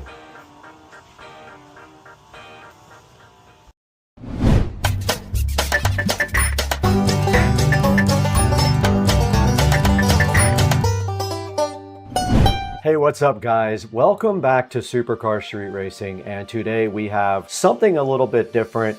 You can see I shot all of this video on my Meta AI glasses, and I wanted to just see if I could use that both full screen and kind of in a little shrunk down nature, just to see how well it integrates with the videos. And I do see that the cropping is a little heavy when we have to pull in the video, but it still works out pretty good. And then we cut in some of the other video with it compressed over a background, just to see and experiment about how good the Meta AI glasses are from Oakley. And they did pretty good. They're the HSTN glasses. I will have a video coming out soon about those guys, so stay tuned for that. But meanwhile, we got this awesome DeWalt shop vac here. It is the 6-gallon wet dry vacuum cleaner, and it is very awesome. This is the DXV06PL, and this thing is so cool because it has a 6-gallon poly wet dry compartment in there. It has a hose strap on the side, a 4 horsepower motor that is probably the quietest shop vac I've ever heard. And I think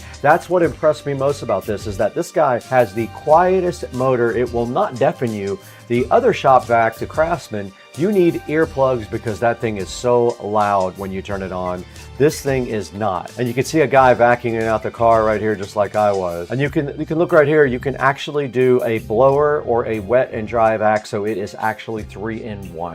Check it out right here. It has a 1 7/8 diameter for all the tools that attach to it, a 6-gallon compartment there for you. Here's a good look at all of the features on the actual wet dry vac.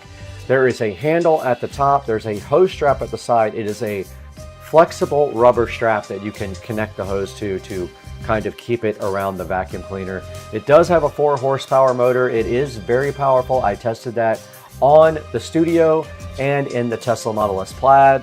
It has a quick connect for the vacuum port there and a heavy duty set of swiveling casters at the bottom, which you did see me install. Now here's a good look at everything that is included with your DeWalt 4 horsepower wet dry vacuum. You've got your attachments there on number 1, 2, 3, and 4. You've got your filter there on number 5. You've got a little... All right, this is day 39 of the weigh-in. Let's see what's up with the weight.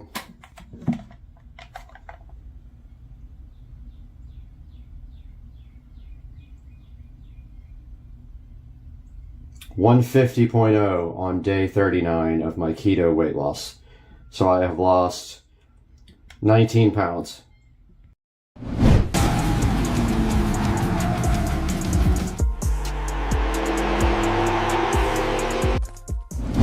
If you've ever tried to look inside a pipe, behind a wall, or inside of an engine, you know how difficult that can be without the right tool for the job. It's basically impossible. Today, I've got something that might completely change that. This is the Teslong 2-way articulating borescope. And this thing doesn't just let you see into tight spaces. It lets you control where you're looking. We're talking about a flexible articulating camera that can snake through tight spaces and actually move where you need it to go. And today, we're not just talking about it. We're going to put this to the test in a real-world scenario. I've got a clogged kitchen sink in there, and I've got a clogged bathroom sink over there. Now let's check it out. Joe, roll the clip from your house.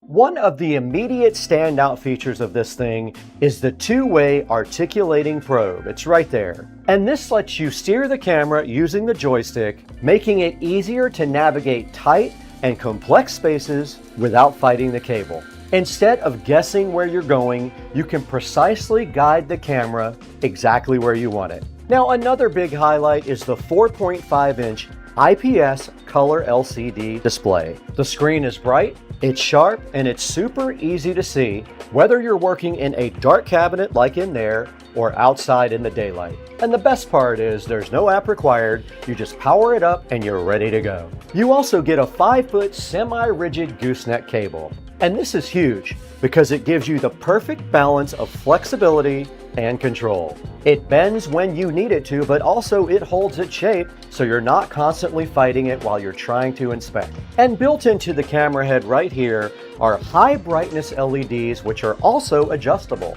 So whether you're inside a completely dark pipe or a dim lit area, you can adjust the light to exactly what you need.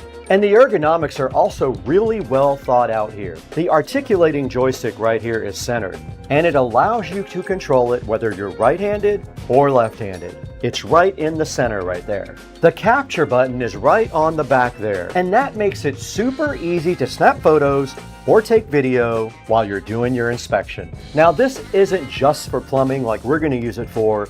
This also works great in the automotive world. It's great for HVAC inspections and checking inside walls. I run a lot of cables, and this is going to be so useful for me. Basically, anywhere you can't see, this guy right here gives you eyes.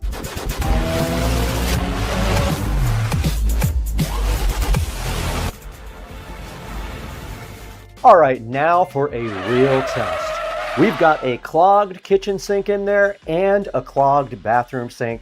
I have no idea why. I'm just guessing right now, but instead of guessing, we're going to take the borescope in there and see what's actually happening. What we're going to do is feed that borescope up the pipe and see exactly what's going on. We're going to remove the drain first because it's blocked at the top, and then we're going to see what's causing the clogs on both sides.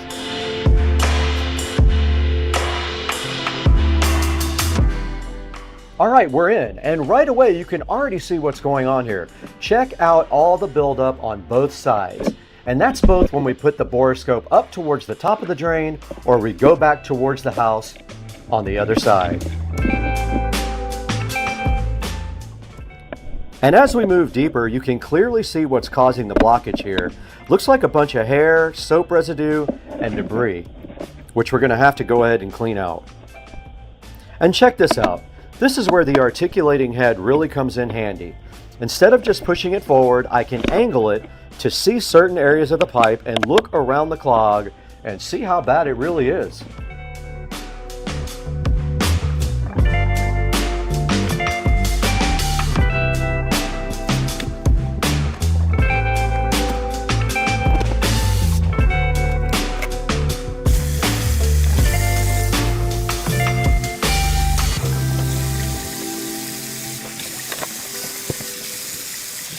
Okay, now it's time to take a look at the kitchen sink in the SCSR compound. And the right side of the sink, if you're looking down at the sink, is completely clogged.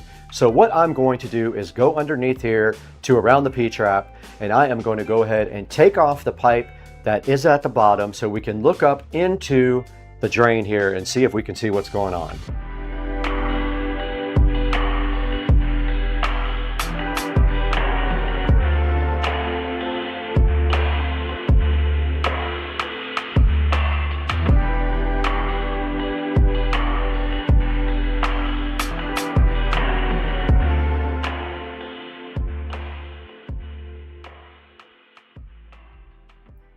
All right, now that we have the P-trap all off, we can go ahead and put up the borescope into the drain there, which is facing up on the right side of the sink. And you can already see what kind of issues we have here. There's a lot of buildup inside there that needs to be scraped out and cleaned out. So let's go ahead and get this part all cleaned out. I'm not going to remove this side, but I am going to go ahead and remove the P-trap part completely.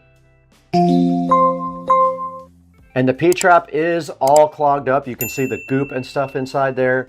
And let's go ahead and remove the pipe that goes into the wall itself and see if we have problems in there also.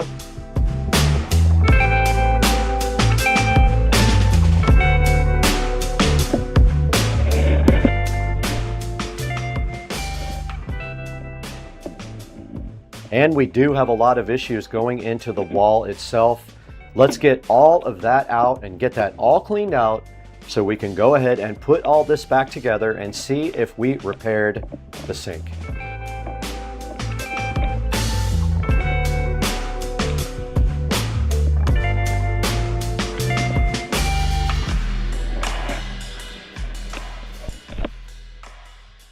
Okay, I got the whole thing cleaned out. You can see how much goop there was for a couple of years. We're just going to go ahead and test it now and check for leaks. I didn't tighten it up too much. Let's start slow. I hear it filling up. Okay, let's turn the water up. I don't see any leaks. Think we're good. I just hand tightened everything, but I will keep an eye on this to make sure there's no leaks. So that was good. The sink does work properly again. Thanks to the Teslong articulating borescope there, it saved our life. We knew exactly what was going on just by using the borescope. We didn't have to guess. We just used the borescope, the articulating head, the lighting, the dual lenses, all that. Thanks again, Teslong, for solving our issues.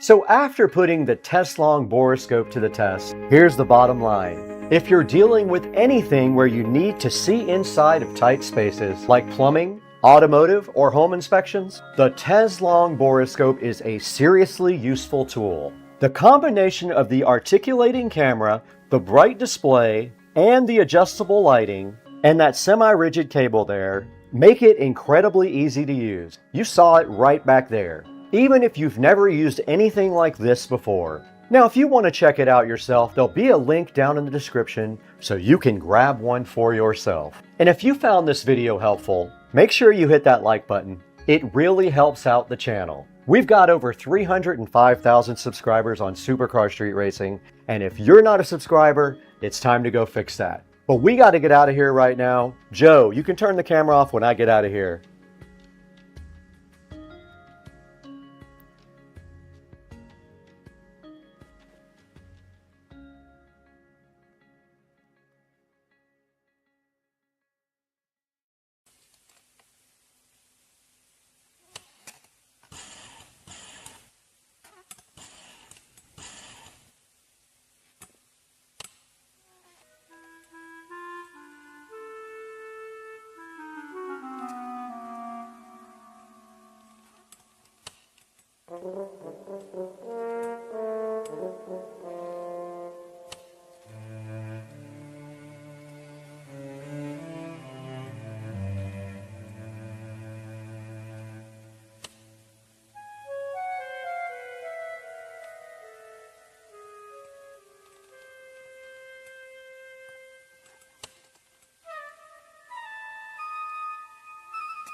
Hey guys, my name is Brad, this is Supercar Street Racing, and this is my 2023 Tesla Model S Plaid with Hardware 4. And you can see on the video right up here on the screen that I gave a tour of this car almost a year ago when I bought it. So I've lived with this car for almost a year. I have a lot of updates for you guys, how I feel about certain things, how many miles are on it, and what would I change if I could change anything about buying this car brand new. So welcome to the channel again. Let's get right into it and let's get busy.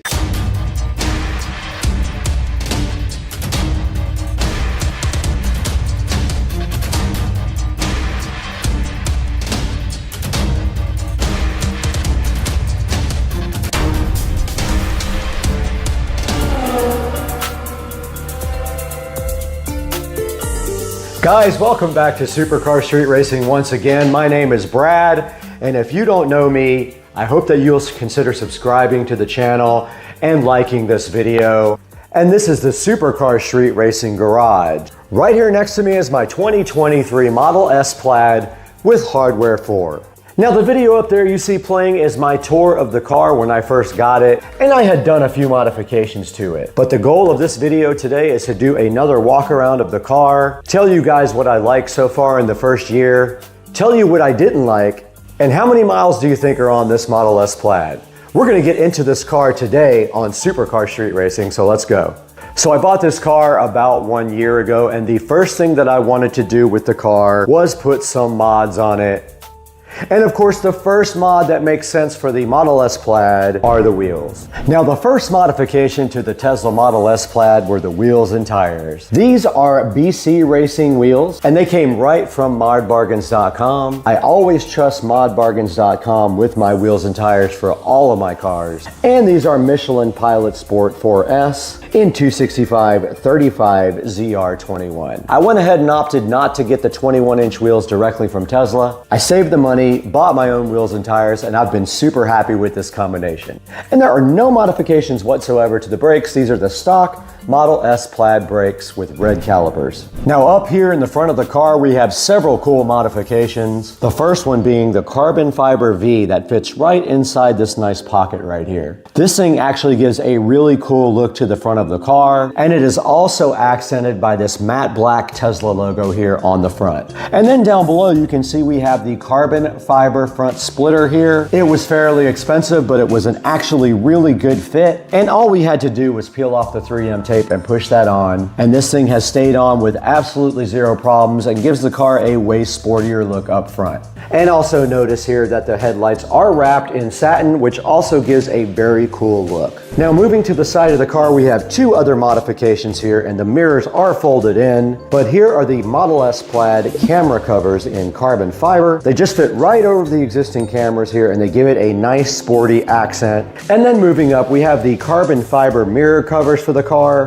And double check when you go order, they are specifically designed for this year, make, and model. And I'll put a link in the description to the carbon fiber bits that are on the side here. Stepping to the side of the car right here, you can see that we have the carbon fiber handle covers for the Model S. And these are pretty cool because they just stick right onto the handle that comes on out, and they are a perfect fit, and they add a little bit of carbon to the side of the car where there is a lot of satin, and it does kind of offset the texture right here. All right, we're around the back now, and you can see the back is 100% stock. This is the factory rear wing. This is the factory rear wing, the factory Plaid badge, and everything else in the back is 100% stock, just like it came from the factory, except for the wrap. We are inside the 2023 Tesla Model S Plaid now, and I want to talk about some of the things on this car that have happened over the past year and how I feel about the car now that it's been over 1 year of ownership. Now, I did buy this car down in South Florida.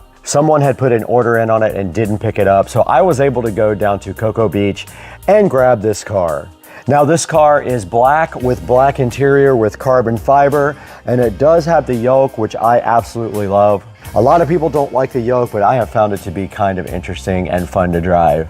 Now I did pick up this car with almost no miles on it. I did trade in my junk rip-off Honda Accord. If you guys remember, I got ripped off by a guy on the internet, and I did trade that in.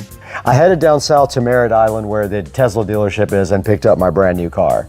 Now when I first got the car, I had no clue how to drive it whatsoever. And so the process of buying this car was really super simple. I walked in, I gave the guy my plate, and he went ahead and did the trade-in for me. Then I walked out with my new Model S Plaid, not even knowing how to drive it. I asked the guy a couple of questions like, how do I get home and how do I charge? And then I was just on my way in my brand new car, super nervous. All right, when I left Merritt Island, I had 69% battery charge. When I got to Jacksonville, I was still at 29%, so I went straight to the supercharger. And to this day, the car has never been on a supercharger since then. I always charge it right back here at home. So I got the car back to Jacksonville and went ahead to the town center and charged it up while I had lunch over at Bono's. And I haven't had to take this car to a public supercharger since, or any other public charger. Now, immediately from the factory, the car had a few issues that we had to get taken care of. For one thing, the sill plates on both sides were kind of stained up, but the passenger side was the worst. It almost looked like it had a footprint on it permanently. I did call Tesla and make an appointment. It took about 3 weeks and they came and replaced this sill plate. And the next thing that did go wrong with this car was the carpet in the back had a stain from the factory, and they tried not to cover it, but something else happened on the carpet and they did eventually replace the rear carpet. Not the actual carpet, but the actual mat. Now the car has been also in service for 2 other things. The rear charge port door was defective, and the guy who came and put it in brought the wrong door and tried to make it work, and it just looked terrible. It wasn't lined up at all. So they got the correct door and they did replace my charge port door. Now, last week I had a really strange issue with the infotainment system here. So after the software update, the LTE would not connect anymore, which is the cell service for Tesla. I tried everything. I tried the reset method on the steering wheel. I tried a number of other tricks, but service ended up coming out and I had no idea there was a port under here for service. He connected his laptop and in less than an hour, I was back in business on LTE service. Now I'm gonna go ahead and go over to the car menu and go to service. Okay, now I'm over here in the car menu and I am at software, and here is a picture of what the mileage is now, and I'm gonna throw that up on the screen right now from the app. So that's right, the car has 1,747 miles on it on its 1-year anniversary. Now I drive this car on the weekends only. I haven't taken it on any big trips except when I bought it. So that's why the car has remained in low mileage state. Now let's talk about the software. I did not purchase full self-driving, but about a month ago, I was gifted a 60-day trial of full self-driving. So I have been enjoying that, and I have it until May 1st, 2024. And I might consider buying it if I really enjoy this experience. Now let's talk about some of the performance aspects of the car, and let's start with the steering. Now the steering and controls are all managed right here. You can set the car to be in a nice slow mode, or you can go all the way up to plaid mode. And if you're going to the track, there is a track mode where you can customize things like power to the front and rear and the brakes and everything like that. But the steering and the pedals are great. I love the way they are responsive, and they are very, very good. Now to the suspension, which has its own setting right here. The suspension is awesome. I usually keep it in sport, and I do keep the Model S all the way down as far as it will go. I do not have lowering links, so I'm not really into those, and I'm worried about rubbing, so I'm not gonna get those. But yeah, the suspension is really good. It is very sporty, and the car handles amazing. So let's talk a little bit about charging. We do charge with the dryer circuit back here, which is 24 amps, 240 volts. And all we have to do is, after we get back from breakfast or driving around town, plug it right in there and make sure the dryer isn't on and drying clothes, or it will flip the breaker. And the car usually takes around an hour or 2 to get back up to normal charge. And I do set the charge limit to 90% as recommended by Tesla, since I don't drive the car every day. Now, we already talked about autopilot, which I do have like basic autopilot, but right now I do have the full self-driving, and so I have been enjoying full self-driving and learning how to work it for about the last 40 days. The lights in the car are really awesome. This 2023 model has redesigned front headlights with self-leveling, and they are laser headlights, so they are very good, and the eyesight is very happy for them. Navigation system has remained solid, have not had any issues with it, and I also put Waze up on my phone so I can see if there's police around. But so far so good with the navigation system and full self-driving. Okay, on the software we're up at 11.1, and we have 12.3.3 of full self-driving. And so not a lot to say about the software. I probably had 10 or 15 software updates since I bought the car, and the only issue I ever had was with the LTE modem stopped working on the last update, and that is now fixed. Now onto the upgrade. I have not subscribed to full self-driving or bought the full self-driving for $12,000, but it is on my mind. I'm thinking I want to evaluate all the way to the end of the trial period and then see if I really want to go ahead and spend that amount of money. Now on to interior modifications. I do have a couple of modifications here. I have the carbon surround for the charging port, which makes the car look a bit more sporty. And that is all of the modifications I have inside of the Model S Plaid. But I do want to get the carbon fiber seat backs. I think those are awesome. Moving to the inside of the Model S Plaid, you can see that for a 1,700 mile car, this vehicle looks exactly like it should for 1,700 miles. I still have issues with the sill plates becoming stained, but other than that, there are no major issues with the interior here. The seats are holding up very well. I am careful with the bolsters, and the same thing in the back here. We don't have any issues whatsoever with quality or things getting worn out prematurely. The screen in the back is still working great as well, where the back people can control their media and their air conditioning system. And so the interior of the Model S Plaid has held up just as expected to moderate use. And being that I don't drive the car very much at all, I expect it to keep on holding up as I detail it once every 2 or 3 weeks with some good interior ceramic coating spray. All right, that is gonna wrap up the tour of the 2023 Model S Plaid, 1 year of ownership down. And I hope you guys enjoyed it. Please like and subscribe to the channel, and we'll see you again next time. Put it in the comments if you have any questions, and we'll see you soon.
Hey, what's up everybody? We're in the Supercar Street Racing Studio B inside of the Humble compound today, and we have a special thing for you. This is the Starvis 2 webcam from Ambar.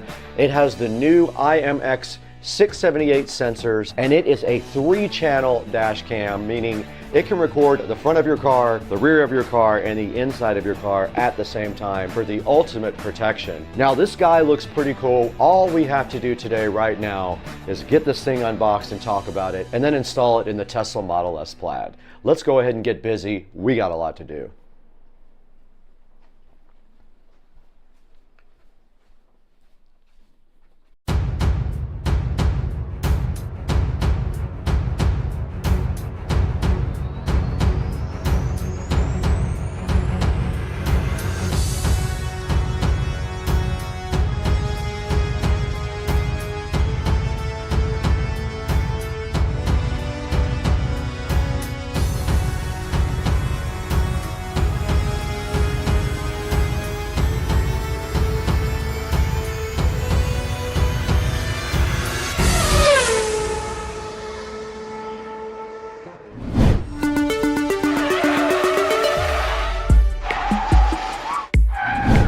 We're back in the Supercar Street Racing Studio B in the Supercar Street Racing compound. As you guys know, this is our indoor studio. We have another studio built directly on the side of the house that we like to also edit in.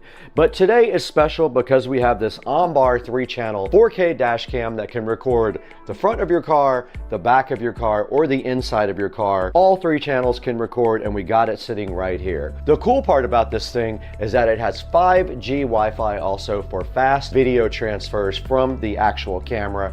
It has a built-in G sensor also, and it can detect when you have an accident. So that's awesome as well, great for your safety. It also records all the time when you're parked, and that means great safety for your car when you're not inside of it. It has infrared night vision also, which is incredibly useful at night, helps see things. It'll support up to a 512 gigabyte SD card. It does come with a 128 gigabyte SD card for free, meaning you don't have to purchase one at all. Now on the screen right here, you can see a comparison between the OnBar T1 and others that don't have this cool IMX 678 sensor on it. They are the Starvis 2 sensors. Now there's a look at how the channels can record on the screen. You can do 4K plus 1080p plus 1080p 3 by HDR. So HDR is cool, high resolution camera with HDR color processing, high dynamic range. Hey, what's up everybody? We're back on Supercar Street Racing today. We are testing something extremely cool. You know how we love the AI stuff and we use it a lot every day. SGen.ai is a brand new AI creative engine that lets you build full cinematic videos, scenes, visuals, and content workflows faster than ever. We're going hands-on today, generating real visuals, testing prompts, publishing output, and seeing what this platform can really do. No fluff, just real results. And don't forget to subscribe to the second channel. You're on it now, Second Car Street Racing, where we will be dropping extra tests, raw projects, failures, and bonus samples with SGen.ai, but I don't predict any failures today. Now, what is SGen.ai? Well, this is a creative intelligence platform. Think about script writing that meets image generation, that meets full video production, all connected in one ecosystem. Now, you can type an idea in and the system helps build out your storyboards, your animatics, your visual assets, your voice generation, and even your editing structure. For filmmakers, creators, advertisers, YouTubers, agencies, this is a production accelerator. It's designed to remove guesswork and turn ideas into visuals fast. And you can see what's going on over here. I have already uploaded 3 pictures and told SGen.ai to create a open for my channel, and it has already started doing that right now. So SGen is open right here. We created a short cinematic clip by writing a sentence. It's all right here. You can see it right here. There's 5 scenes, supposed to be 5 seconds each. And this is what I typed. It just said create an open for my channel using these pictures. Now here's where SGen really stands out. You're generating a production quality visual material in seconds. And then number 2, it's cohesion. Scene scripts, character art, storyboards, voice lines, all from one place. Now number 3 is control. You're not stuck with one output. You can refine this, reprompt, upscale, shift your style, or rebuild an entire scene without starting over. Now, if we look over here, it's already generated the storyboard. It's already generated some images. And now it's doing the next part. It's generating text-to-speech. Let's see if we can turn on desktop audio and listen to this. Welcome to Supercar Street Racing, where tech, tools, and powerful ideas come to life. Yep, here's the next one. We test cutting-edge gear, phones, flashlights, AI tools, and more. Everything you see is real-world, hands-on, and pushed to the limit. You're part of the journey. Every review, every challenge, every discovery. So it is now doing image generation. So let's see what this thing can do. SGen.ai helping Supercar Street Racing. And look at the image generation going on right here. You can download these images as well once they're produced, and then you can see that the audio is added below it. Welcome to Supercar Street Racing, where tech, tools, and powerful ideas come to life. So hit subscribe and join us as you're part of the journey. Today's tech is truly everything you see. We test cutting it. This is going to be good, guys. I'm hyped. We are at SGen Image Edit right now, and you can actually branch out and see exactly what they're doing.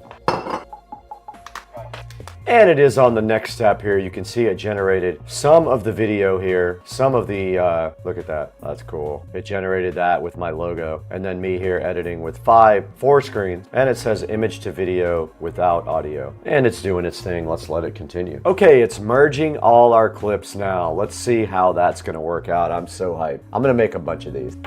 Welcome to Super. We test cutting. You're part of the journey. Yes. Now there's a drop down here. If you want quality versus cheap. Cheap, I guess, is lesser quality, but doesn't charge you as much credit.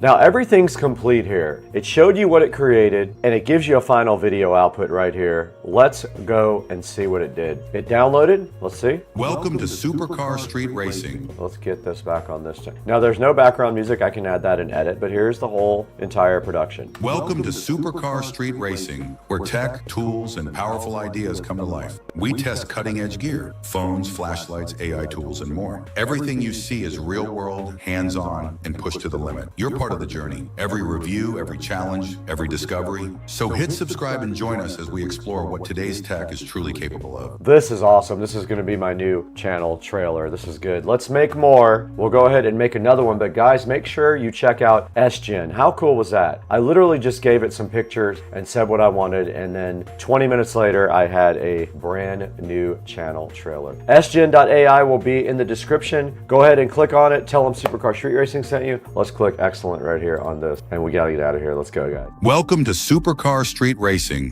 where tech, tools, and powerful ideas come to life. We test cutting-edge gear, phones, flashlights, AI tools, and more. Everything you see is real-world, hands-on, and pushed to the limit. You're part of the journey. Every review, every challenge, every discovery. So hit subscribe and join us as we explore what today's tech is truly capable of. One to leave his planet behind and journey to another. It is one of those rare moments when history is not being made, destiny is being embraced. TPSS, verify go for launch. TPSC, verify go for launch. SRO, verify go for launch. LM, verify go for launch. DL.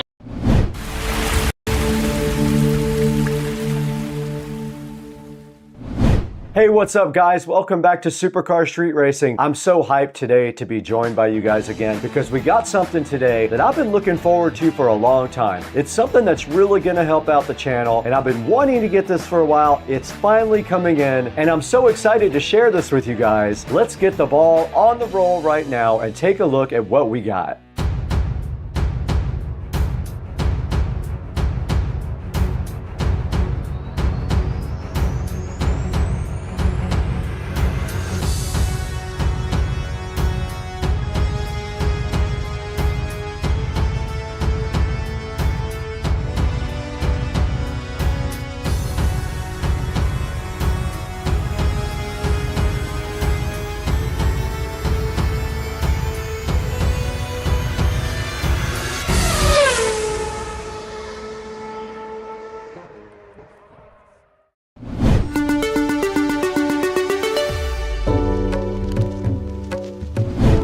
Welcome back to the channel, guys. I am so excited to have you guys here because we're approaching 200,000 subscribers, and I'm so glad you guys are here to be a part of it with me. And I'm so happy to have you today because I have something special for you today. We are looking at the ASUS NUC 15 Pro Plus. Now, this is a mini PC with a Core 9 Ultra 285H. Now, this CPU does feature 16 cores and 16 threads. This thing maximum turbos out to 5.4 gigahertz. It'll max out at 115 watts if it's really working hard though. Now it features something called the Intel Deep Learning Boost, which is AI related. This CPU also supports up to 128 gigabytes of DDR5 RAM, and we have some of that. In fact, we have all 128 gigabytes to go ahead and add to our machine. This thing has a built-in GPU. The ARC 140 is what it uses. The graphics run at 2.35 gigahertz. Also can support up to 4 displays, which is also very nice. This guy supports USB 3.2 2x2, and it has a Type-C on the front for that. It's got 2 USB 3.2 Gen 2 Type-A also on the front of the box. Now on the back end, which I call the business end, there's some really cool stuff. We got 2 HDMI 2.1 ports right on the back. We have a 2.5 gig Ethernet port on the back, which is awesome, because as you know, we have a 2.5 gig switch sitting right next to where this is going. 2 Thunderbolt 4 ports on the back. You can do so much with Thunderbolt 4, it's amazing. There's also a couple of more USB-A ports on the back. One of them is 3.2 and one of them is 2.0. This guy supports the latest in Bluetooth technology. It supports Bluetooth 5.4, and it does support Wi-Fi 7 also if your router is capable. As you guys know, we have an Eero 7 out there in the living room that does support Wi-Fi 7, but we're going to be using hardwired Ethernet. If you did need another Ethernet port, some of these newer mini PCs come with 2. All you would have to do is just use one of the USB ports. Now, ASUS also wants you to know that this thing supports the newest cooling technology. It's supposed to be ultra quiet. We're gonna find out exactly how loud this thing is when we power it up. But before we do that, we actually have to do a few things to the computer. Also, just be aware this thing has dual storage capability. Now, another really cool feature about this guy is that it is toolless. All you have to do is pop a little couple of tabs open and it'll just open right up. You can do whatever you need to it. This guy's also VESA mountable, which is really interesting. It gives you some awesome mounting opportunities. Really cool, high quality looking case as well. I think this thing looks really awesome. It's gonna look great on the whole home audio shelf over there, connected up to our 2.5 gig switch. Now those dual HDMI ports in the back, along with those 2 Thunderbolt 4 ports, means 4 displays. Count them, 4. All up to 4K resolution. Now that we've taken a look at this product in depth, let's go ahead and talk about what we actually ordered to put inside.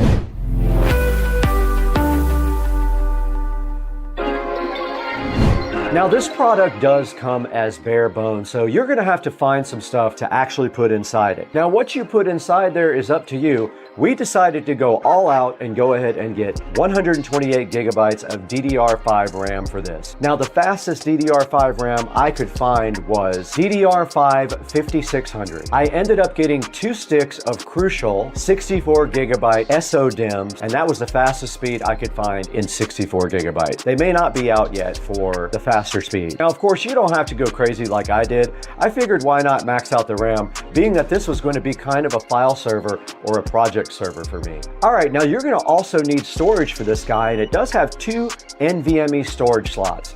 I went ahead and ordered a 2 terabyte Crucial 2280 Gen 4 NVMe drive, and it was 99 bucks on Prime Day. Now when this video is posted, it might be more, of course, because Prime Day will be over, but there'll be a link in the description. Now, of course, we also need connectivity to our switch in there, so I went ahead and ordered a couple of short These nuts. Cat 6 cables to go ahead and connect this to my switch. Now there's one other cool product that I got. You guys are gonna actually love this. I can't wait to show this to you. I got a 5-inch HDMI monitor to go ahead and put right with it up on the shelf there. It's gonna look freaking awesome. I already have that, so I'll show that to you guys momentarily. And the only other thing we're gonna need is an HDMI cable. I might order a really short one for cable management, but I do have one we can use for now, but it is literally gonna be a few inches away from the actual monitor. Let's see what they got on Amazon a little later for that.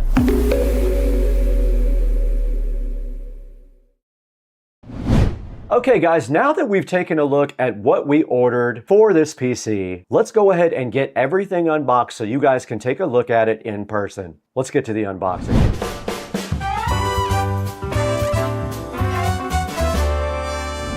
Now we have only gotten partial of the shipment together for our bad new computer. Some of it is sitting right here in front of me right now, and we are going to go ahead and take a look at these cool things that we have. First, we have this P310 NVMe 2280 M.2 Gen 4 from Crucial. This is a 2 terabyte SSD. And then we have this cool IPS HD monitor that we're going to be connecting directly to our brand new computer and putting it on our audio shelf. Let's go ahead and unbox, and opening up this should be just a simple, very easy unboxing for this crucial P310. There is the P310 right there. Not much to it. It is inside a protective plastic shell there, and there it is right there. There is the Gen 4 P310 in 2 terabytes ready to be installed in the brand new NUC computer. Make sure you get the right kind for your computer. This is a 2280 right here. And now next up we have this HD IPS monitor to check out. Now this I'm super hyped about. I really am. This is had some Raspberry Pi stuff online with it, but if you check it out right here, it's got a user manual inside, just a brief how-to on how to use it, and if you're using it with a Raspberry Pi, which we are not, how to do that. But this would be cool if you do have a Raspberry Pi, check that out for it. And then inside of the box, we have some peel satisfaction on this, but there is the actual front of the monitor. I'm not going to peel sat that yet. But there it is, guys. And then on the back, you can see some controls right here. Power, there's a plus and minus, a menu, and an auto here. So yes, on the side, there's a DC 12 volt, there's a USB 5 volt, an HDMI, and an audio out. And then underneath the styrofoam right here, hopefully there's a bunch of accessories. And there is, check it out, guys. We have a, oh, they gave us a HDMI cable.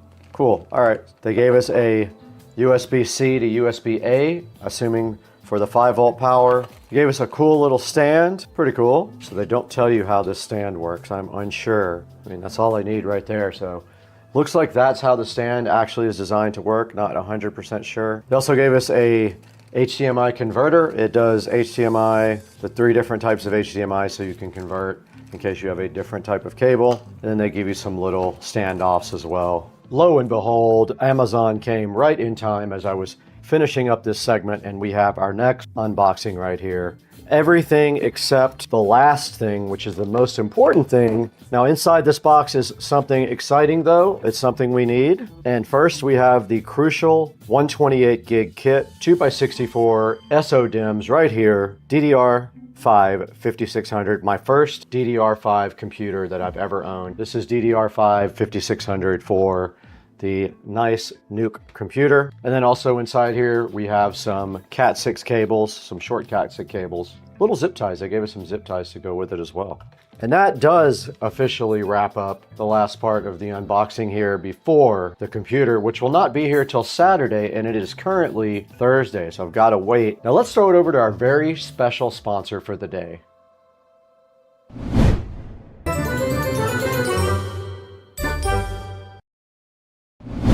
Guys, we want to take a minute to go back and thank our sponsor, Crutchfield, once again. Crutchfield has the best customer service available online. If you need something for your house, audio, video-wise, and everything else electronic related, make sure you check out Crutchfield. They have lifetime technical support and anything you need on their website as far as literature, videos, how-tos, is all there for you. If you need anything electronic wise, before you go somewhere else, check out Crutchfield. You're not going to be sorry. Their customer support is top notch, and they are a proud sponsor of Supercar Street Racing. If you buy something from them, tell them Supercar Street Racing sent you.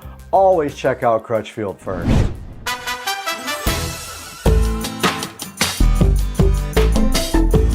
Guys, oh my God, I can't believe it. It's Sunday morning, and guess what happened?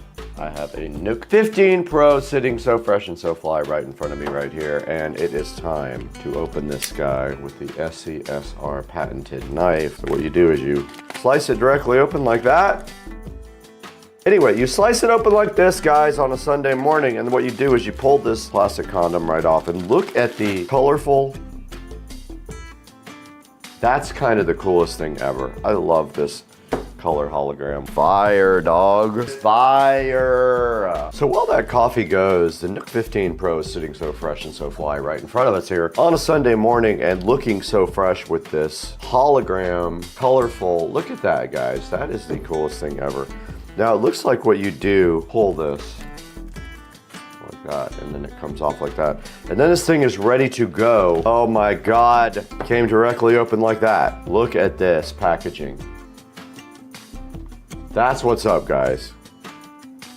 That's how you do a presentation right there. Literally just comes out like that, guys. I'm so hyped for that packaging. The package opens up like Pac-Man. And then the bottom, this box comes out, and then this box is no longer necessary in your life. And inside of this, we have this awesome VESA mounting plate. Look at this. So that's a very cool thing. Very cool. Ah, look at this. It opens directly up like this. And look at that fan design, guys. And then inside here, I see 2 NVMe slots. 2 RAM slots right here. There's 2 NVMEs. One goes right here, one goes right here. That's how you have 2. There's the Wi-Fi 7 adapter. There's where your RAM goes. And then over here, pipes on each side. Interesting. All of our parts are ready right here. There's our RAM. We're gonna see if it'll support 128 gigabytes. There is a myth that it will. Let's hope it does. And we do have our 128 gold gigabytes right here.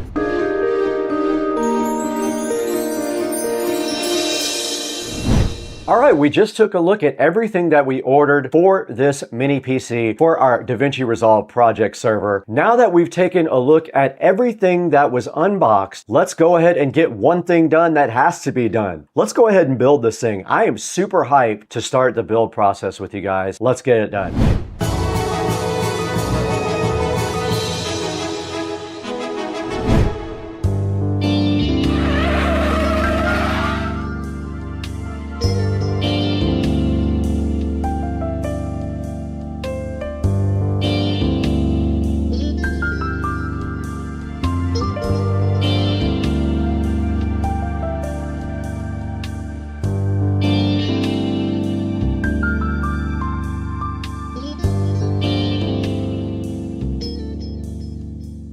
We went ahead and built this awesome ASUS NUC 15 Pro Plus computer. You guys just saw that. It is awesome. Now we have to get this thing all set up and configured. We're gonna plug it up hardwired to a monitor. We're gonna plug a mouse and keyboard into this guy. We're gonna go ahead and set up Windows 11 Professional. So we're gonna do a team viewer on it. So that way we can just go ahead and put it on the shelf whenever we need to work on it. We can just use team viewer. So let's go ahead and get this PC configured. We need to put our Windows 11 Pro thumb drive in it. We need to install Windows 11 Pro. We need to install software, get it all hardened up with antivirus. Let's do it now. All right, I got the SSD installed and the RAM. All that's left to do now is connect this guy up to power. What I'm gonna do is connect it to this monitor right here. Here is the power cable. Here's the assembled power brick. I'm gonna plug it into this power strip that I have right here. Ready to go. Now we'll take our USB dongle, place it in the USB 2.0 slot in the back. All right, let's give it a power up and see what happens. What do you guys think? No video. I have a bad stick of memory. It will not boot with that other stick no matter what. Something's wrong. Stick of RAM right here is bad, so that's the problem. It may not be because it doesn't want 2 sticks. It looks like I have a bad memory stick, so I just ordered another one. It won't be here till Tuesday, unfortunately. All right, I need to get antivirus, I need to get DaVinci Resolve project server, and I need to get WinRare. Let's disconnect this monitor and get our nice new monitor connected, our little tiny little badass monitor. We got this tiny monitor on a tiny computer, and the peel set's real because there's a tiny computer underneath this tiny monitor, and you guys love the peel set. It makes you feel good, and you feel great when you peel. You get so much sat. Look at this little monitor. So cool. It's gonna get power from this guy. Okay, so we just finished installing all the updates on the computer. Actually, it's still rebooting. The little tiny monitor says it's rebooting. Looks like it just rebooted. I have installed DaVinci Resolve project server. I'm gonna try to restore. Hey, let's go. Let's go. All we really have to do now is try to get the RAM up to 128. Let's disconnect it. All we really have to disconnect is USB power for the monitor, HDMI. This thing gets warm. Cat 6, and then power, and then we have our nice new PC, which I already scratched. Probably weighs 2 or 3 pounds, maybe 5 pounds. Not that heavy. Let's move you guys over so we can install this PC.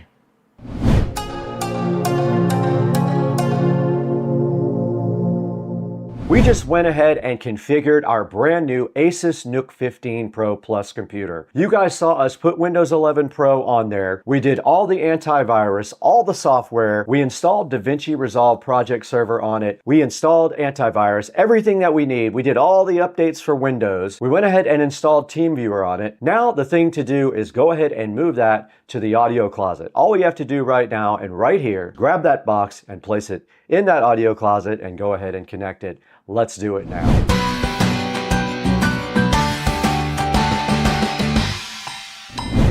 All we have to do is take this guy right here and deliver it, and then figure out a place for our monitor. So our monitor is going to go here also, but only if it will fit. So I feel like the monitors fire up here in the center if it doesn't interfere with the WIM Ultra. So on this side, the cables can just kind of zip down to the back. So I think that's going to be the biggest problem, is getting the cables, but this doesn't interfere here at all. So we might be able to get the cables underneath the Juke and then basically feed them down to this. And we also need a power brick here, so we got to figure out our power brick situation. Our power's right here, and then our monitor needs power, but it can get it from the PC. Tying this up back here makes the most sense. And so those run up the side rails so they don't get seen, so this is so clean.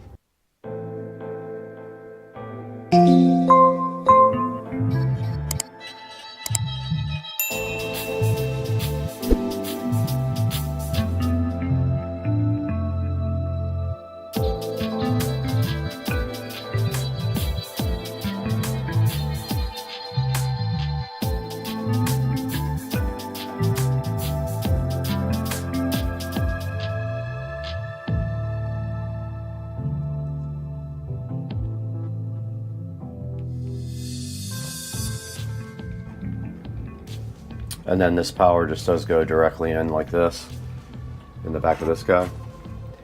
And so you can see right here and right now, our Cat 5 cable is literally 3 inches from there, so we don't have much of a run there.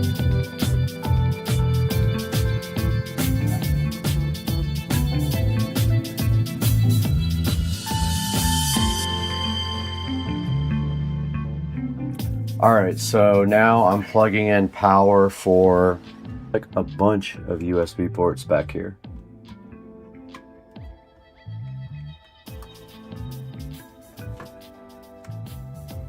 So I powered the monitor on the back of the PC.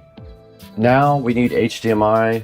So this HDMI here needs to come down the side of this rail, and then directly behind this guy right here, there is 2 HDMI ports. Oh my God, it's actually on. It's on. This is so cool. This thing is so cool. Look at the monitor, it's tiny windows, guys. Are you serious?